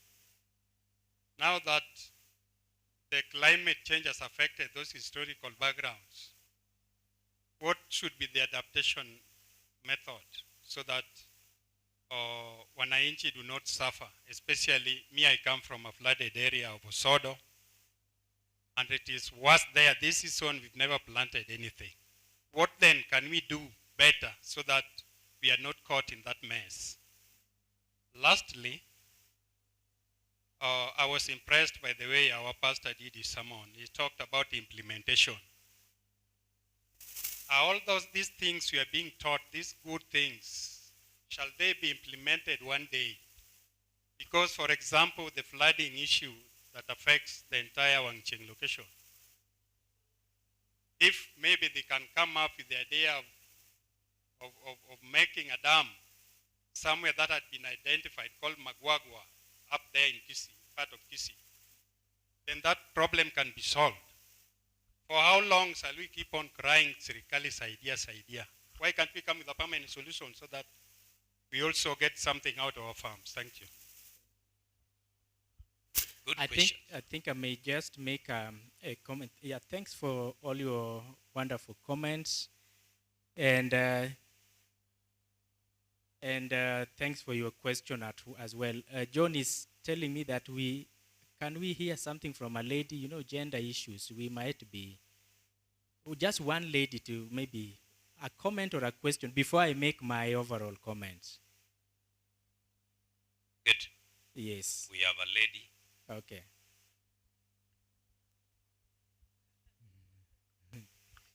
Thank you so much. As you were told earlier, I'm Esther. I'm from Rangwe Sub-County, Kaganawa to be specific. I just want to appreciate this document because I was there during the whole session, how it started up to the end. And I would say from out of it, one thing that I realized most is that women are affected mostly. And that's why I think John is advocating that we women should at least say something about this. Actually, women are affected mostly. Our security is threatened in all perspectives. That is what came up during the presentation at the local level. So I would just request kindly, if something has to be done, then it has to be done as fast as possible for the sake of women and children, for the sake of the health of our little ones who really suffer during the drought period, for the sake of our women who can't produce. You know, in African culture, we are made to reproduce each and every time. But at 4 in the morning, when men should be busy, we are at the rivers looking for water. So the population is going down. I don't know who is going to vote for the politicians in the next coming elections. So I think something should be done. Thank you so much. Thank you very much for those very pertinent points that you have raised, and they are very true. So I will just respond to one of your questions about adaptation. What can we do if these things occur again? And this is interestingly what the end game of all that we did was to develop that roadmap, that pathway of what can we do should there be a next flood, should there be a next drought, should there be a next something. And remember I said earlier, this participatory thing was also backed by certain models that we ran for the Homa Bay region. And I want to let you people know that one of the future climate outlook of this region, and I wanted Governor to hear this. One of the climate outlook of the lake region is that the lake region will have a lot more rainfall in the future. By the way, it's one of the regions blessed to be having a lot more rainfall in the future than other regions in the country. The question is, how will we use this water? While other regions will be having droughts, more droughts, I'm not saying there will not be droughts, there will be droughts, but just a lot more rainfall than we have actually. What are we going to do with this rainfall? Will we wait for this rainfall to flood us into the lake? Or can we take advantage of this projected outlook of our climate? You know, climate change can also be an opportunity. Mnajua hivyo? They say climate change is a disaster, yes, but it can also be an opportunity for some people. Because now, drought is bad, of course. Floods are bad. But when floods happen, see, you can also get water.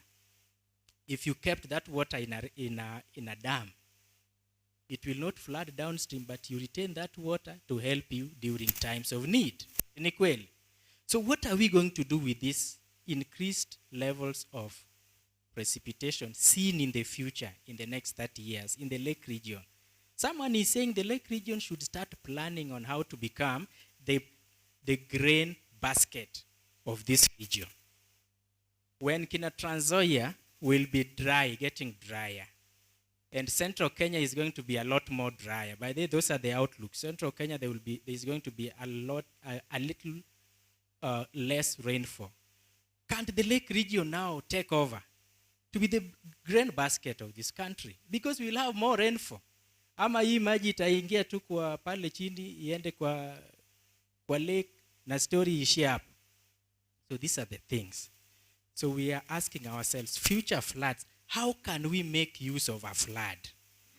We cannot stop floods because it's a natural happening, sindio? But what can we do to maximize opportunities in floods? It can be stored. That water can be stored. The governor can do a dam down here to store that water, isn't it?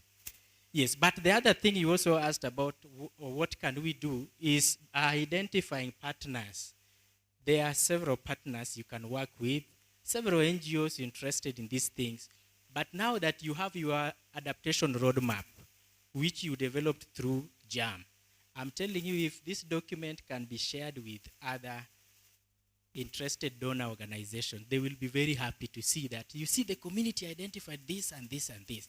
Let's support them because this is already community driven. Actually, NGOs like those kind of things, community driven. Wakiona hizi vitu were identified by the community, they will come through JAM. So those are the things that what we did, those are the opportunities that what we did are likely to bring to this community as a whole. Because now we have a document which is the community's aspiration. It's just about now going to share this with relevant organizations. You can go to, which organization was it? You can go to even an organization like UNEP, Care Kenya. I'm happy Care Kenya is here. They can bring their billions also to be part of, to supplement what JAM is doing to implement some of these projects. And what our lady sister said about gender differentiated, hiyo ni kweli kabisa. It's true that the women impact came out strongly. So even interventions that we are doing should be those that are attempting to address women's vulnerability.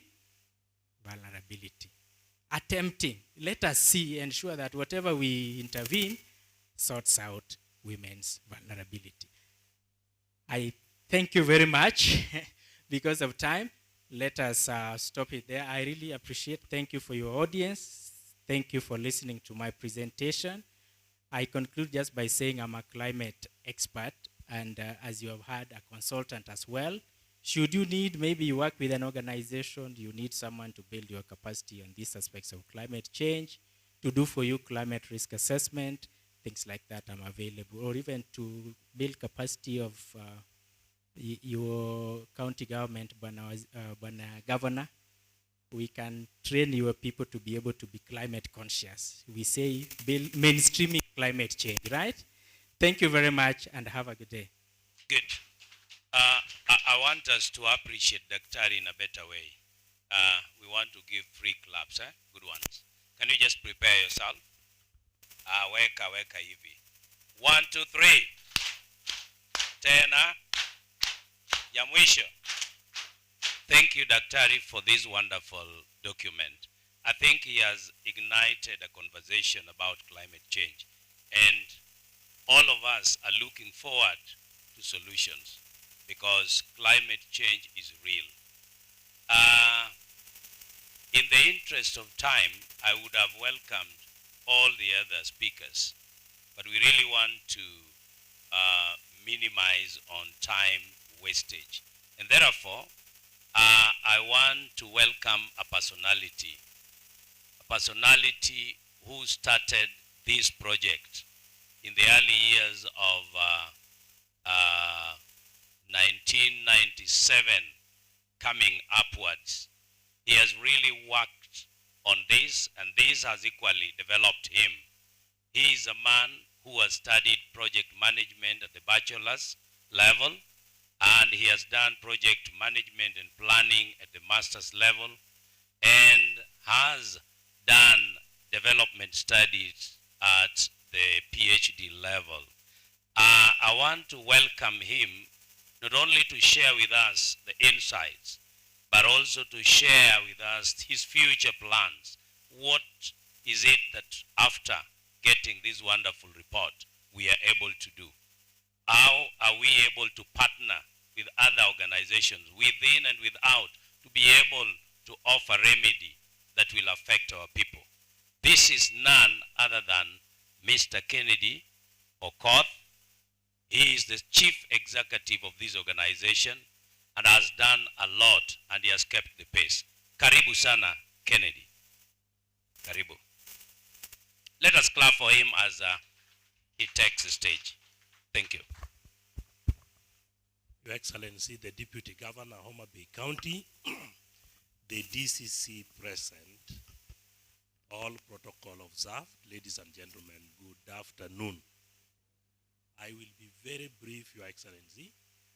I had done some background information, which we had already given through my colleague Ojanji, because I'm not feeling well, so I'm not able to speak for a long time.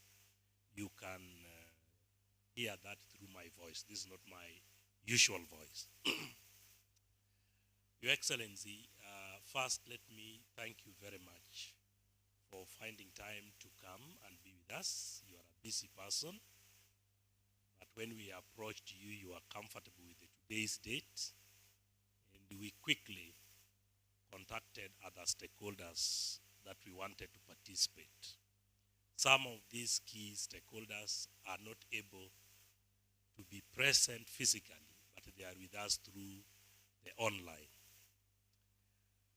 Through your office also, we want to thank you for the support that you had given us.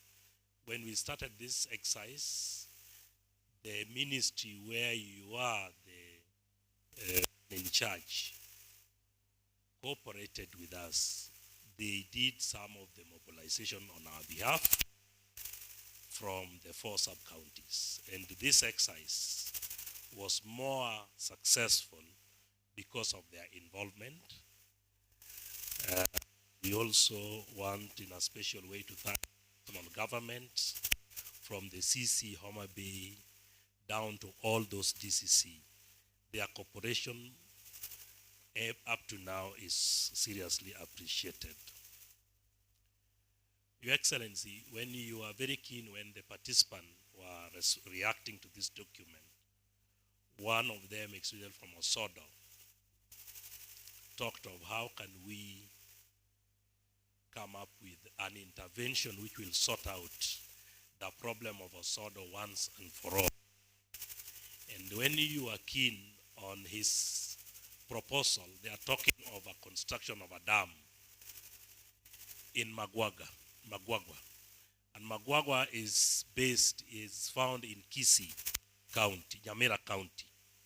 That means that there will be some element of inter-county consultation, so that some of the problem affecting us down here is sorted out from elsewhere. That one cannot be done by JAM or any other non-governmental actors. And you can see how important it is to have you amidst us during this time. You can initiate such discussion so that some of the problem affecting us in this part of the county can be sorted out through your inter-county consultation and interventions. What JAM is doing already, when you look at the adaptation strategy and identification of the resources, most of the community members here will agree with us that the sensitization at the moment, JAM went ahead and employed a staff to propel the climate, disaster, and resilient issues in this county. It's not only there, but it's also updating the community through the walls that we had created with information on how regions will be affected with rain, with sun, and other factors. And so, please, community members, make use of Ojanje. Surprisingly, when we were organizing for this exercise, we could not find a specific office in charge of meteorological department in Homa Bay County. It worked until we had to dump the letter somewhere which is closely linked to that, at the revenue office. It's a very critical office when we are talking of early warnings, because they will be keen on what is going to affect our county. And that's what the community will use to mitigate and to prevent any adverse effect of either drought or floods. Your Excellency, one of the challenges was also things to do with food security. And that's touching directly on agriculture. We have seeds, but to be sure of certified seed is still a challenge. I think we have been in forums with Director Buge, and one of the forums which you chair, Your Excellency, it's called the what? The CASCOM. Some of the actors came and they wanted to promote the sweet potato, but we are not sure of which one is certified that we can really promote and give the farmers. But we realize that traditionally or historically, we have some of the variety of sweet potatoes which are doing so well, but they are not recognized by some of the researchers. And so recently, a challenge which was cutting across the country. Yes, we have promoted the fertilizer, but there are also a fake fertilizer. But farmers have already used it. It has destroyed our land. Now, through your office, Your Excellency, JAM and Care Kenya, we have been working hard to promote the soil testing. And machines have been given to cooperatives, 3 cooperative societies that were formed when we introduced FFBS, which you launched in Homa Bay. Apart from just soil testing, we have gone ahead to address some of these problems by introducing water pumps to areas which are prone to drought. Like I think Kochia, the lower Kochia, have already benefited from that, and part of Rachonyo North. These pumps were given to cooperative societies. These cooperatives are facing challenges because there are more things through our partnership with the CARE and CARE international offices. We want these cooperatives to have tractors so that farming and all that are done in a climate resilient way. I think during the launch, I don't think you didn't find time, but we went to Kagan, and a demonstration was done on what kind of plow the farmers needed to use, which is climate friendly. We still request your office to join us and support us so that these cooperative societies can stand on their feet and they will be able to get some of these things that only require their little participation. Your Excellency, It was not my day, and so I don't want to say so much. Committee members, something which is very important. We only selected few people to represent the community members and a few of our stakeholders. We'll give you the report, share it, so that even the person who is less concerned with things to do with the development, they can read and find this information that they can use so that we safeguard our environment. When the environment is good, our health is improved, and our livelihood shall have been protected.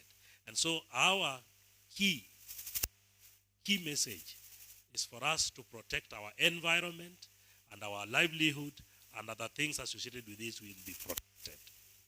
Without wasting more time, allow me now to invite the Director of Crops in the county, Bwana Buge, to make his remark, and then we will proceed from there. Thank you. Thank you. Thank you. I don't think that this mic is very audible. Thank you.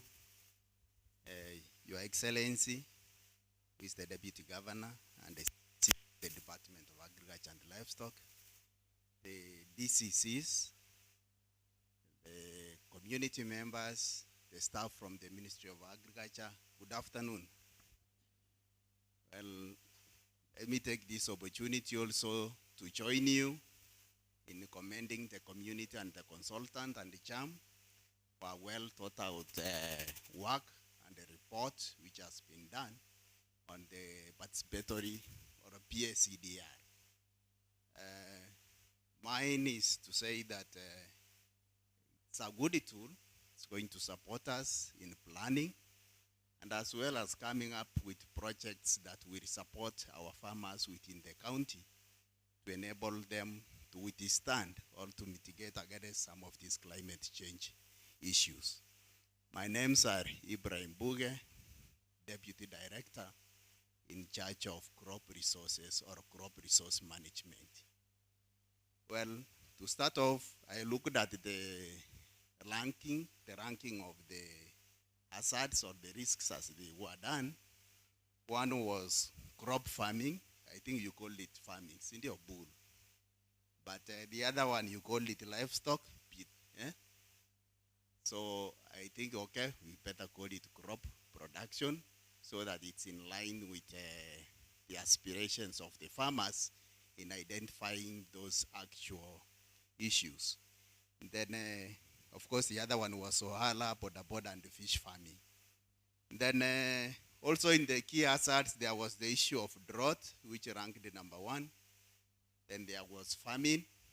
I want to make a proposal here as well, that famine is an outcome of lack of food or when we have depleted stock of the food stocks.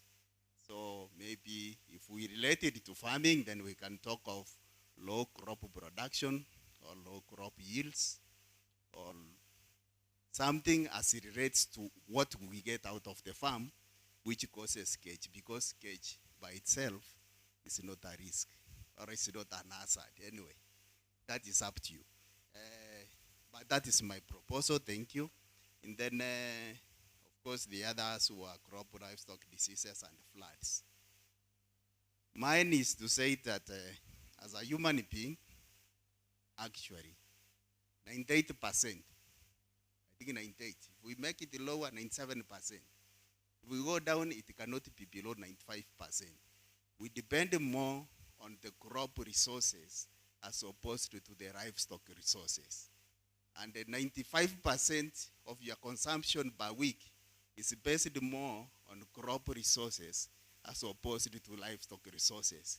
So as a deputy director in charge of crop resources, I'm so impressed as an important person who is totally affected on a daily basis as it relates to food and the consumption and the health of our people at the local level. So for us, we are ready. We shall be able to give it the necessary support and we will pick it up. I know we have a Department of Climate. We have equal done climate risk assessment, although you said you looked for it and you could not get it, but it's there. So because it's not my day, I want just to make a few observations. One, there was a farmer from Wangichieng, I think, who talked about the challenge of floods. Yes, we accept. And to mitigate that requires a bit of work, and it cuts across so many counties or sub-counties as such, because it's a watershed management aspect. Watershed management requires a lot of investment to minimize the effects of floods at the lower level. But because I've been there, and I've seen also when it's dry, how dry Wangichieng can be, and why we do a lot of cotton there and other crops. I'm asking you, not really trying to bend your aspects of farming. Why can't we be enjoying mangoes from Wangichieng instead of from Machakos?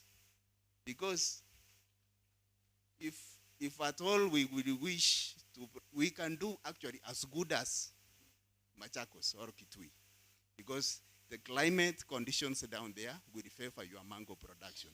If there are floods, miti haitaanguka kama mahindi, miti itabaki. So we will continue harvesting and we can still feed. But that is only one aspect. It's my suggestion. Then the other one is the issue of certification of sweet potato. Yes, we accept this. And we are in conversation with various government authorities, including KEVIS and some of our partners, to look at a way of coming up with certification of fine production within Homa Bay County. Well, the other project was wishing that we could have fine multipliers who could be able to be certified. Yes, we have done this before, but as it progresses, farmers lose what they call maintenance of variety or maintenance of the quality of the product which has been certified. So it requires that over time, it's like there is a need for investment. So for that, I think we can do. We accept the issue of soil testing. It's a noble idea, and I think it will support our farmers in going a long way to ensure that we actually produce which is adequate for our consumption and for our sale. Finally, yes, we want to have our farmers trained on good agricultural practices. Right now, we have gone far higher in terms of digitization of services. Actually, we would wish our farmers to be linked to the digital services. Karuro, or Kari, which used to be Kari, is our key authority mandated to keep most of our data. So if you want to access information, you are able to go to your phone. Most of us have got these phones, sindio? Isi munatembesa kidole juu. So because we have these phones, if you go to Play Store, I think more of us we have Play Store, you can be able to access the Karuro sites. There are 3 sites. One is called Karuro Gaps. Karuro Gaps gives you information on good crop management aspects. Go there, get the Karuro Gaps. It will allow you to access any crop that you plant within your area. The other one is Karuro Weta. If you want to know in East Kamagaki today, the projected rainwater conditions for the next 14 days, you will be able to know it. Then the other one is Karuro Selector. The third one, we call it Karuro Selector. I think I can try that one, for example. Karuro Crop Selector allows you to identify the county. For example, I can say Homa Bay. Then I can select here, Kasibul. Then I can select East Kamagak. Then it gives you an opportunity to seek for an advisory. The moment you open that advisory, if you go to maize, for example, it will give you 8 varieties, which they have already mentioned there. But you go through it, there are around 14 maize varieties that you can grow. If you go to the Karuro gaps, it will tell you the various crop husbandry aspects that you need to undertake. Or you can make it as a reference book, but our staff are present and they will always be ready to support you with any other technical aspects to ensure that we produce enough food for our people. The flooding in that area comes from the river Sondumiru, which floods that area. So if we can establish a rice irrigation scheme, that will come in handy to sort out issue of flooding and also improve food security in that region. However, maybe I want to mention that the National Water Pipeline and Conservation is now currently doing some mapping of that river. There is a diking which is supposed to take place, and they're in the process of mapping the whole stretch of the river from all the way from Yakai side to the lake, so that we sort out that issue of flooding once and for all. The other issue that has caused flooding on the other part of Antonio North, that is Pala area, where we have the industrial park, Your Excellency, you are aware. The government has deployed NYS. They are now constructing dikes to ensure that water flow from that river does not affect the residents of those areas, and also our soon upcoming industrial park. So I'm sure within the next few weeks, work will start on that area. There's also an area that maybe the community I don't know why they never touched on. We have the human activity on the issue of climate change. And in particular, I want to talk about the issue of sand harvesting, because that's a big problem in Wangche. And it has caused a lot of havoc, including deaths. As we talk right now, the road to Osodo is not passable because of the sand harvesting. That's an area I think maybe, when a consultant, maybe you need to have engaged the community on that area so that they can give us a solution. Because enforcement and even punishing will not assist.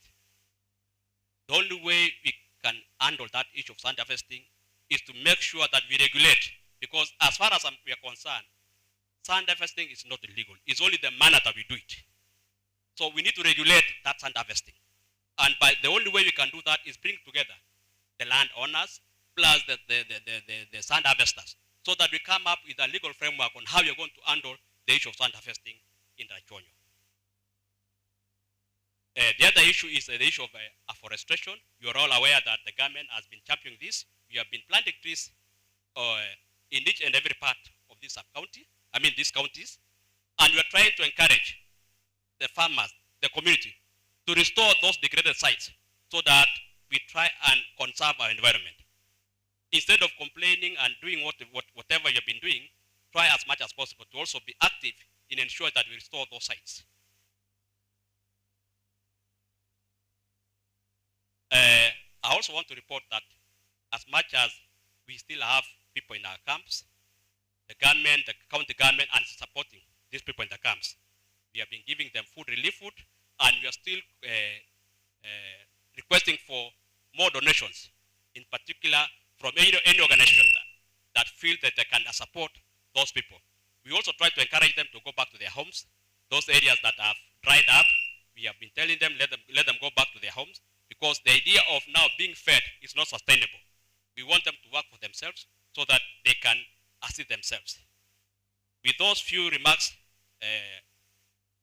Your Excellency, it's my now humble pleasure to invite you to address this gathering. Welcome. Karibu Mheshimiwa Governor.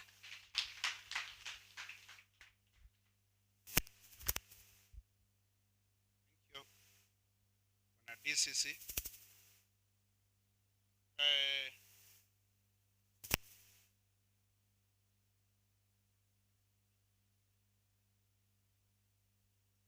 Good morning, everyone.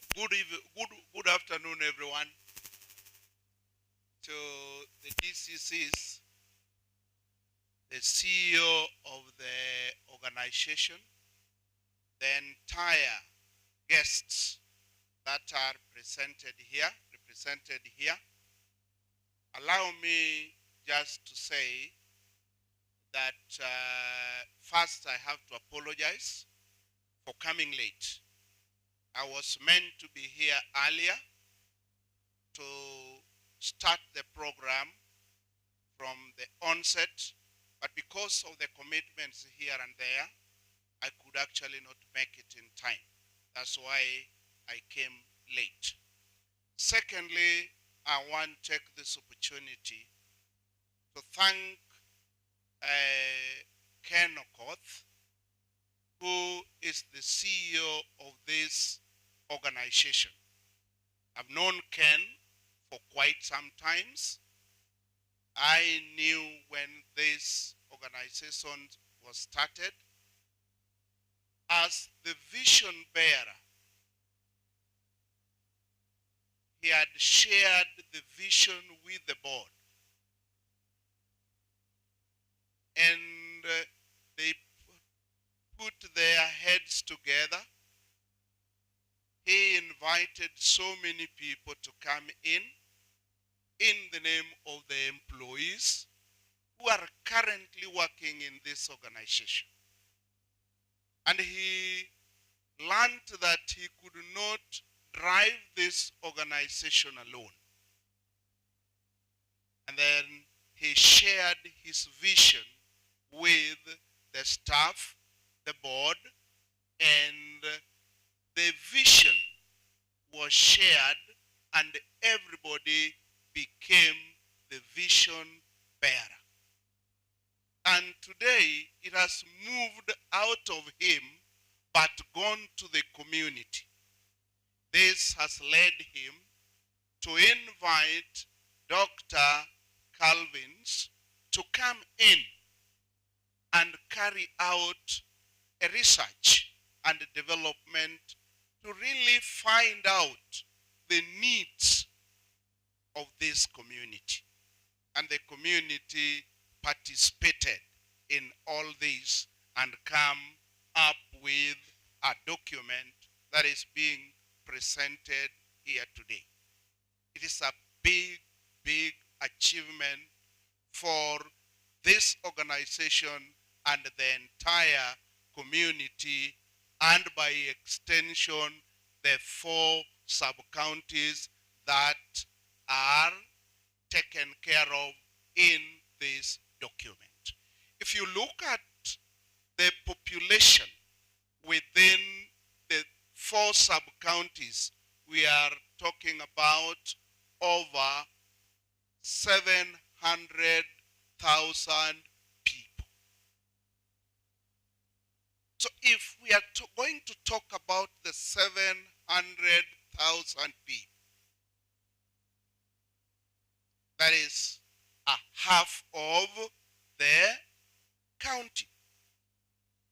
We must give it attention. That's why I had to come here. A good initiative should be supported. A good initiative cares for the people.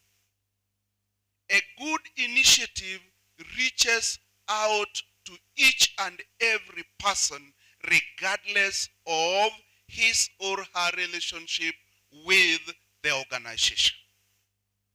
That's why it has reached out even to other counties beyond Homa Bay County, because it has created employment opportunities. So each and everyone should support it. What makes an organization is leadership. That is what is key. You may start big, and if there is no leadership, it will crash.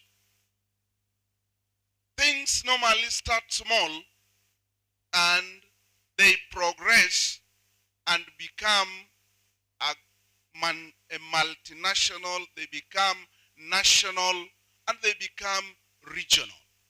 And that's why we have come here to witness this very, very important exercise.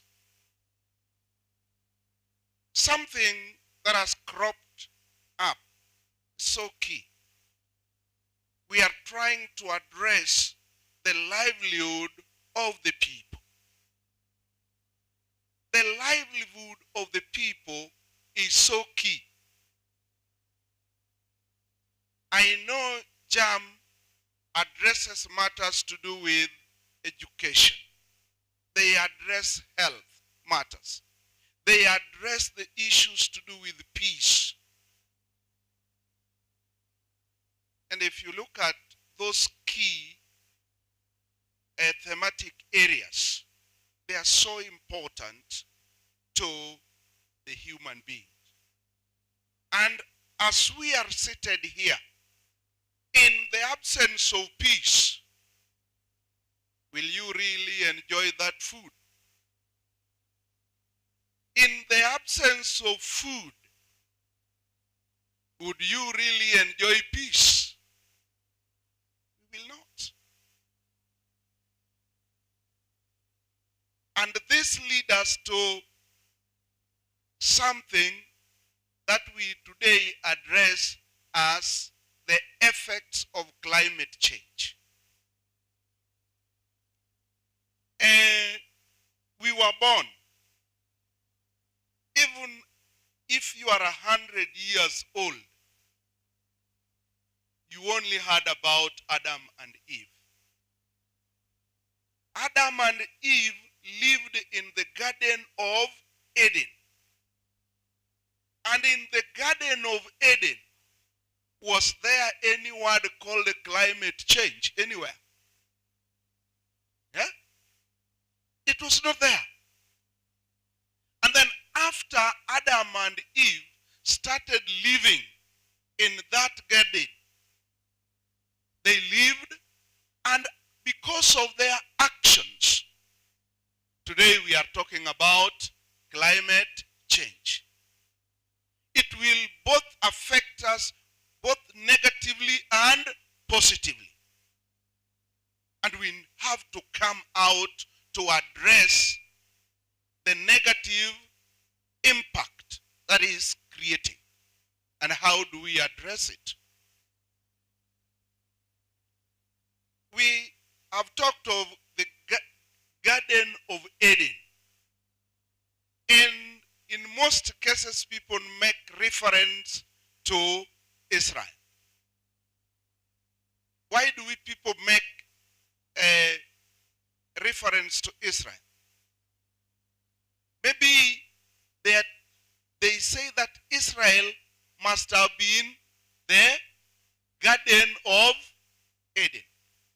But look at what is happening within the Middle East. Look at Israel as a state. And look at the neighbors. We talk of River Jordan. It is only in Israel, but it is not in Jordan. Why? So we must go further and understand that we can turn around this world and make it a place good for human habitation.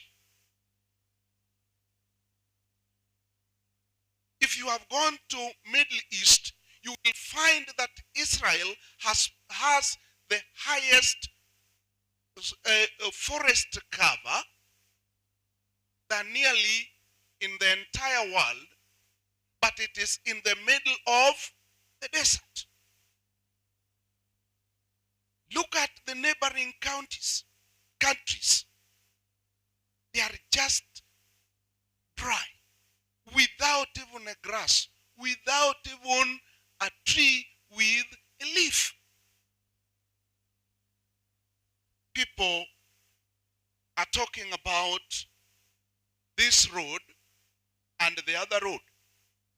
I was an MP in this region for 10 good years.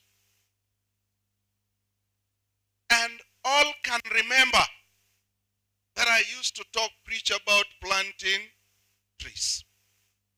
If you look at the forest cover in Homa Bay, it is boosted with the two sub-counties. That is Kabondo, Kasipul, and Kasipul. That is what has made Homa Bay to have the highest forest cover in the region. So we need to style up. We need to plant more trees. When I was talking about Adam and Eve, the second president of this country, that is the late Moi. Moi used to talk about soil conservation, environmental conservation a lot. And we used to have even then commissions. A time has come that we must revive such commissions to address the negative impact on the environment.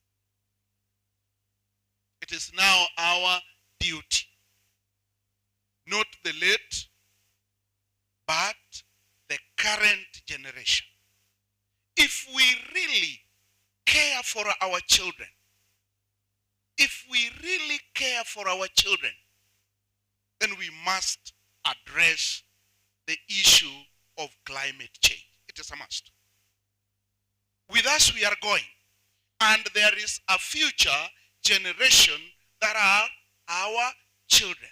So if we really care for them, then we must come in and address the issues that has been captured by the consultant within this region and beyond. So my dear friends, we should not continue to be talking. A time has come that we must act. We should act. Why should we continue to talk?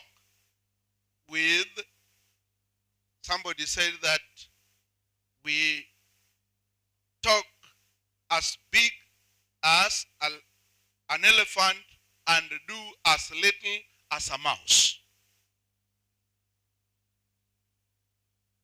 And when it comes to the issues to do with the climate, let us not play PR. Let us not play PR, because it affects our livelihood.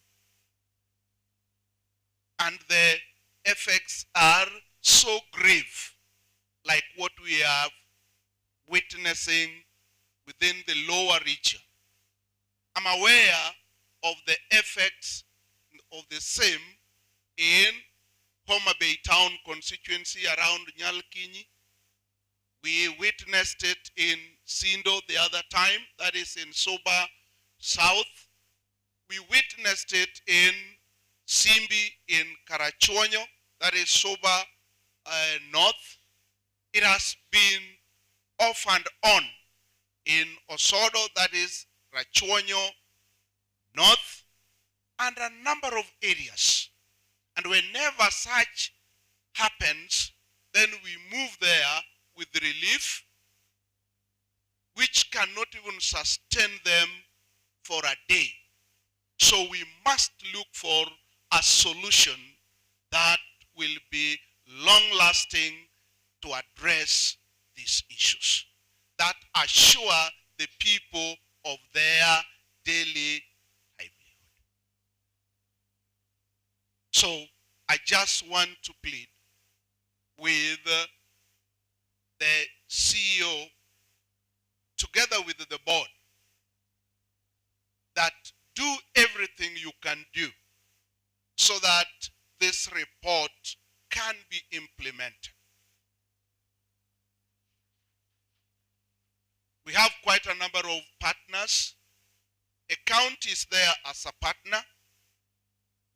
National government there is there as a partner.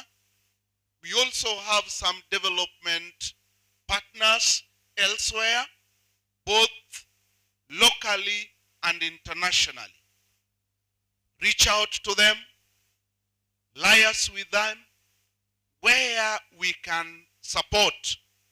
We are committed as a county to come in, support for the sake of our people. So my dear friends, a time has come that we should not be sleeping. We should not be sleeping. Like this year, for example, people initially were expecting bumper harvest. But I want to say here, as the one in charge of agriculture and livestock in Homa Bay, that this is the year that we are going to get the lowest yield in this season. And that's a fact. If you have transversed this county, number one, when it heavily rained, a number of crops were washed by the floods. Look at even the serious shortage of vegetables at the moment. We don't have vegetables.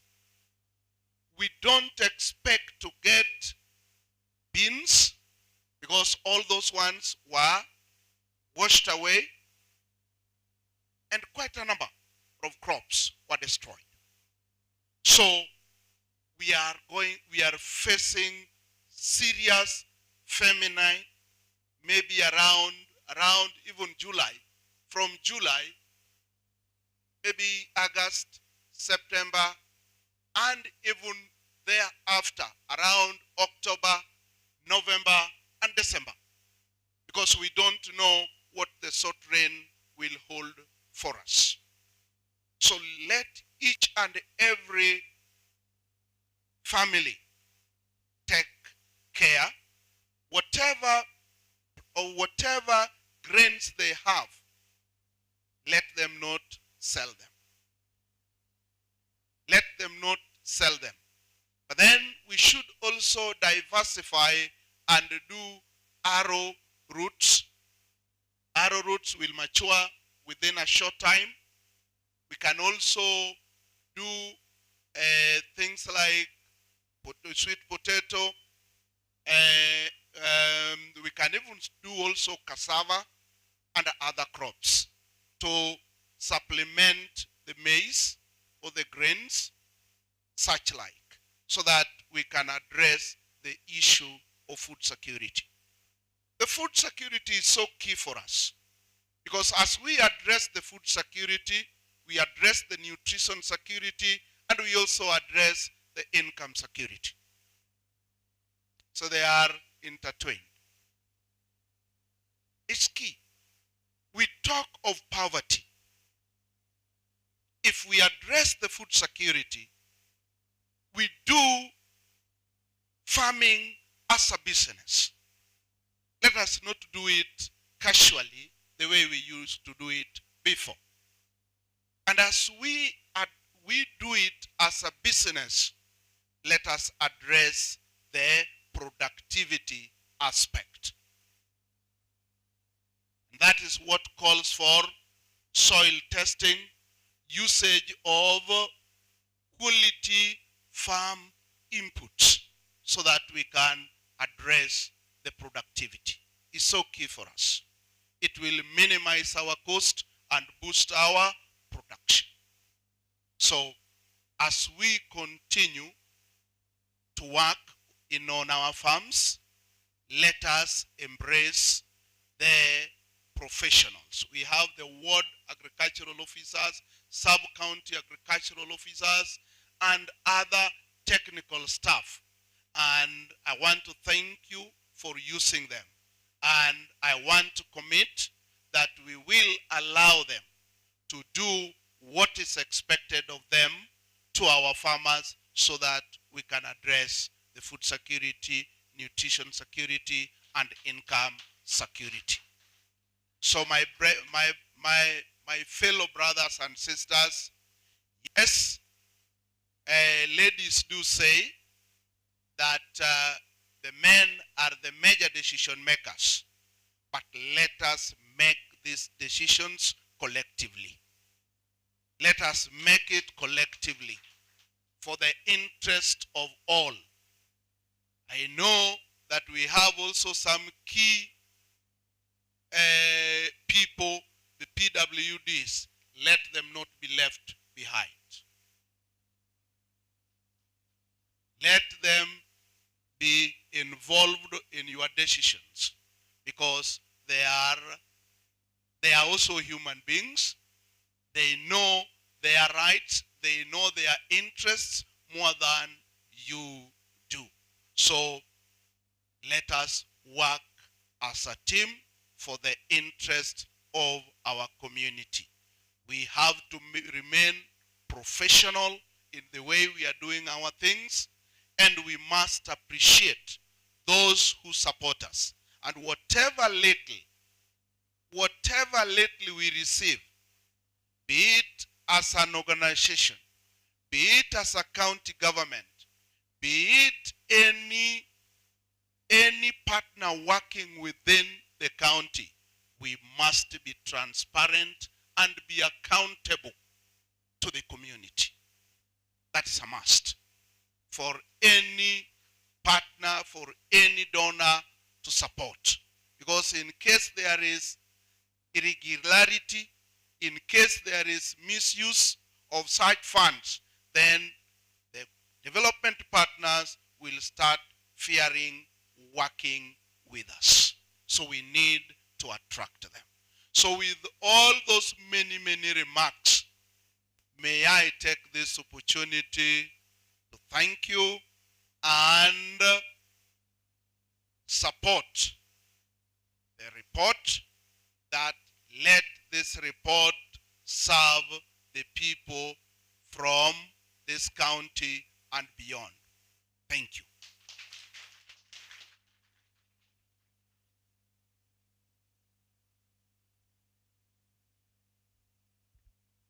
Thank you, Your Excellency.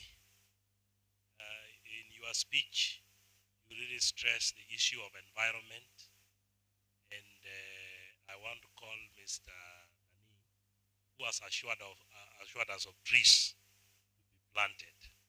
So in order for everybody to find time to plant, we will request that when we walk out from this place, you plant for us, and then we proceed for lunch together.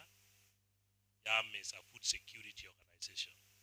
So if you walk out of YAM without eating, then we shall have not achieved one of our missions.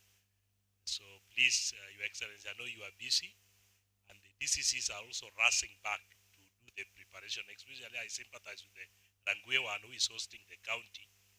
But she will not be very effective if Kaima Jakula. So before that, I want to welcome David Osaha.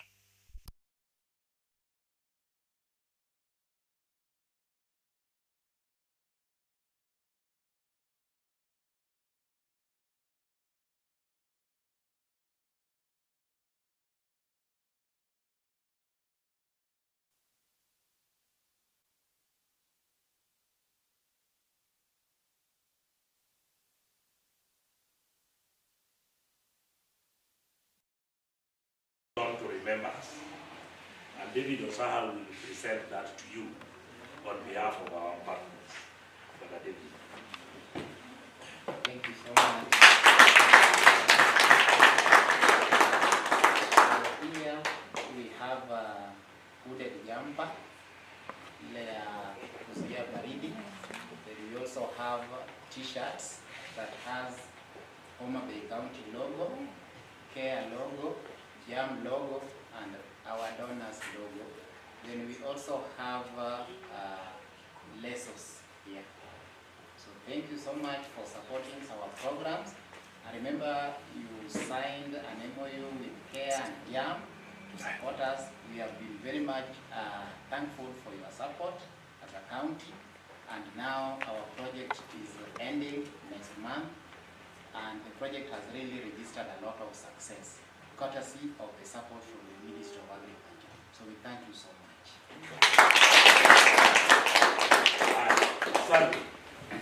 Your Excellency, allow me who are both of times. I don't want to invite another person because we waste time.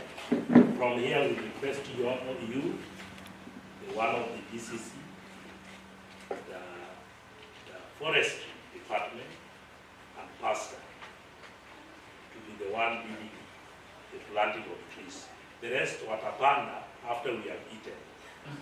But the 5 are the key, let them plant, then the rest of Tapanda after that. Still. Yeah. Allow me to thank our partner Bread for the World, which is supported by German government. The ambassador for German embassy was supposed to be present, but is one of the people following this program online. We still pledge our support to the community, but your office will be more integral in this, because government support government. So German government will be very happy to continue supporting us when the government of one of the is also part of the exercise. The national government, we want to thank you very much. Your Excellency, I want to tell you the 4 DCCs are very good. They are wonderful. What I realized, they have been supporting our programs without knowing us. So when a DCC today, you know us, and you know where to find us. And don't shy off from driving in and picking whatever you can pick for your sub-county. We are practicing demand-driven. Sisi ni ile bottom up kabisa. Si ile ingine, lakini yeye ni kamili. Otherwise, thank you very much. Allow me to invite Pastor to close for us with the word of prayer. Let us rise up. Heavenly Father, we thank you for your love and mercy unto us. You have been with us since morning. So, Lord, when we started in the morning, we committed ourselves unto Thee. Now that we are ending this session that we started in the morning, Lord, we thank you for everything. We prayed for journey mercies for all the guests who are on the way coming. And among the guests was our Deputy Governor who arrived safely. Lord, we thank you. Now, as we leave again to our various places, we commit ourselves unto Thee. And we also pray for this organization. Lord, may you take good care of them. May your will be done unto each and every one of us. I pray this in Jesus' name. Amen.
Okay, that's okay. So, this is Sirachuonyo North. Okay, sasa mpatie maji kwa ndoo. I think we can have this.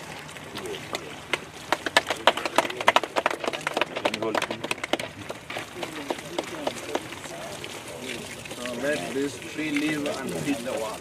Yeah. Okay, then we move over. As DCC. Now that's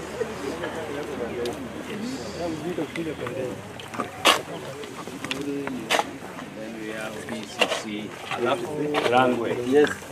DCC Rangwe, letter hiyo moja. Ile the green one. Yes.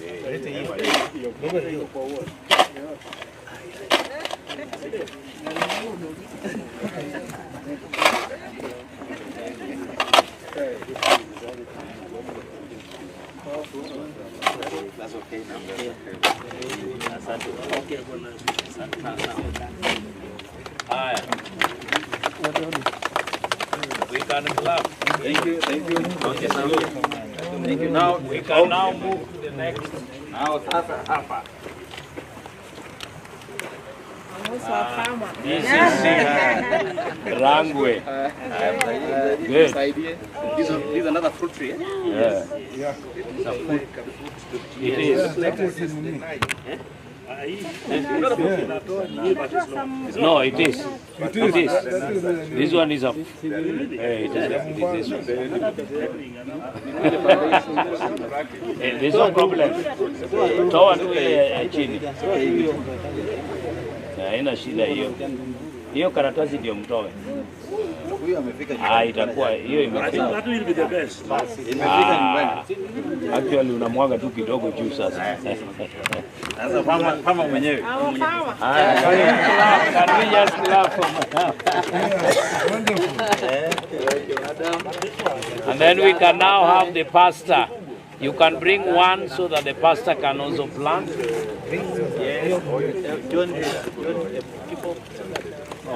One for the pastor.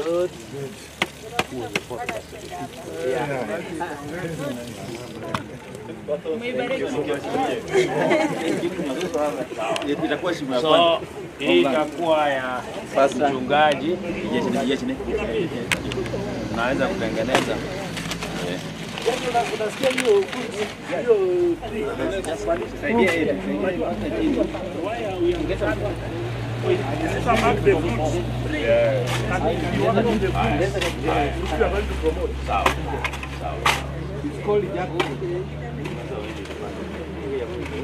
Amen. Haya. Hii imebarikiwa tayari. Sasa that is a good one. Amen. Can we clap as our pastor plans?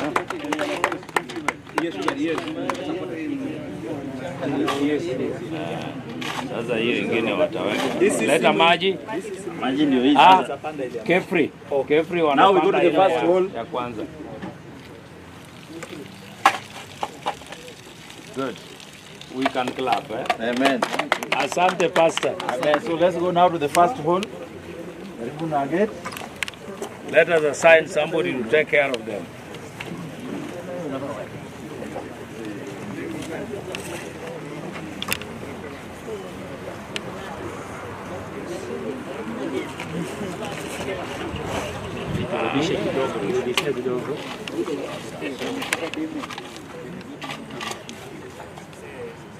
Haya, Kefri. Food KFS.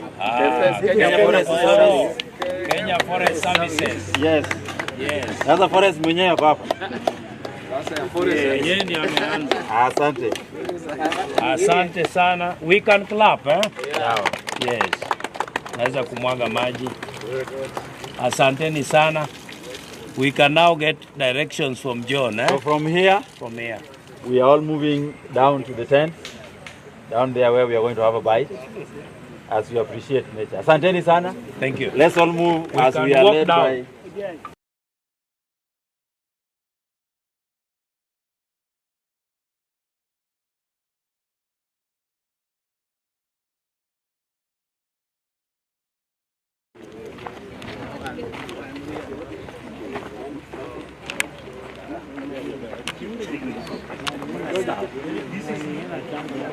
let's now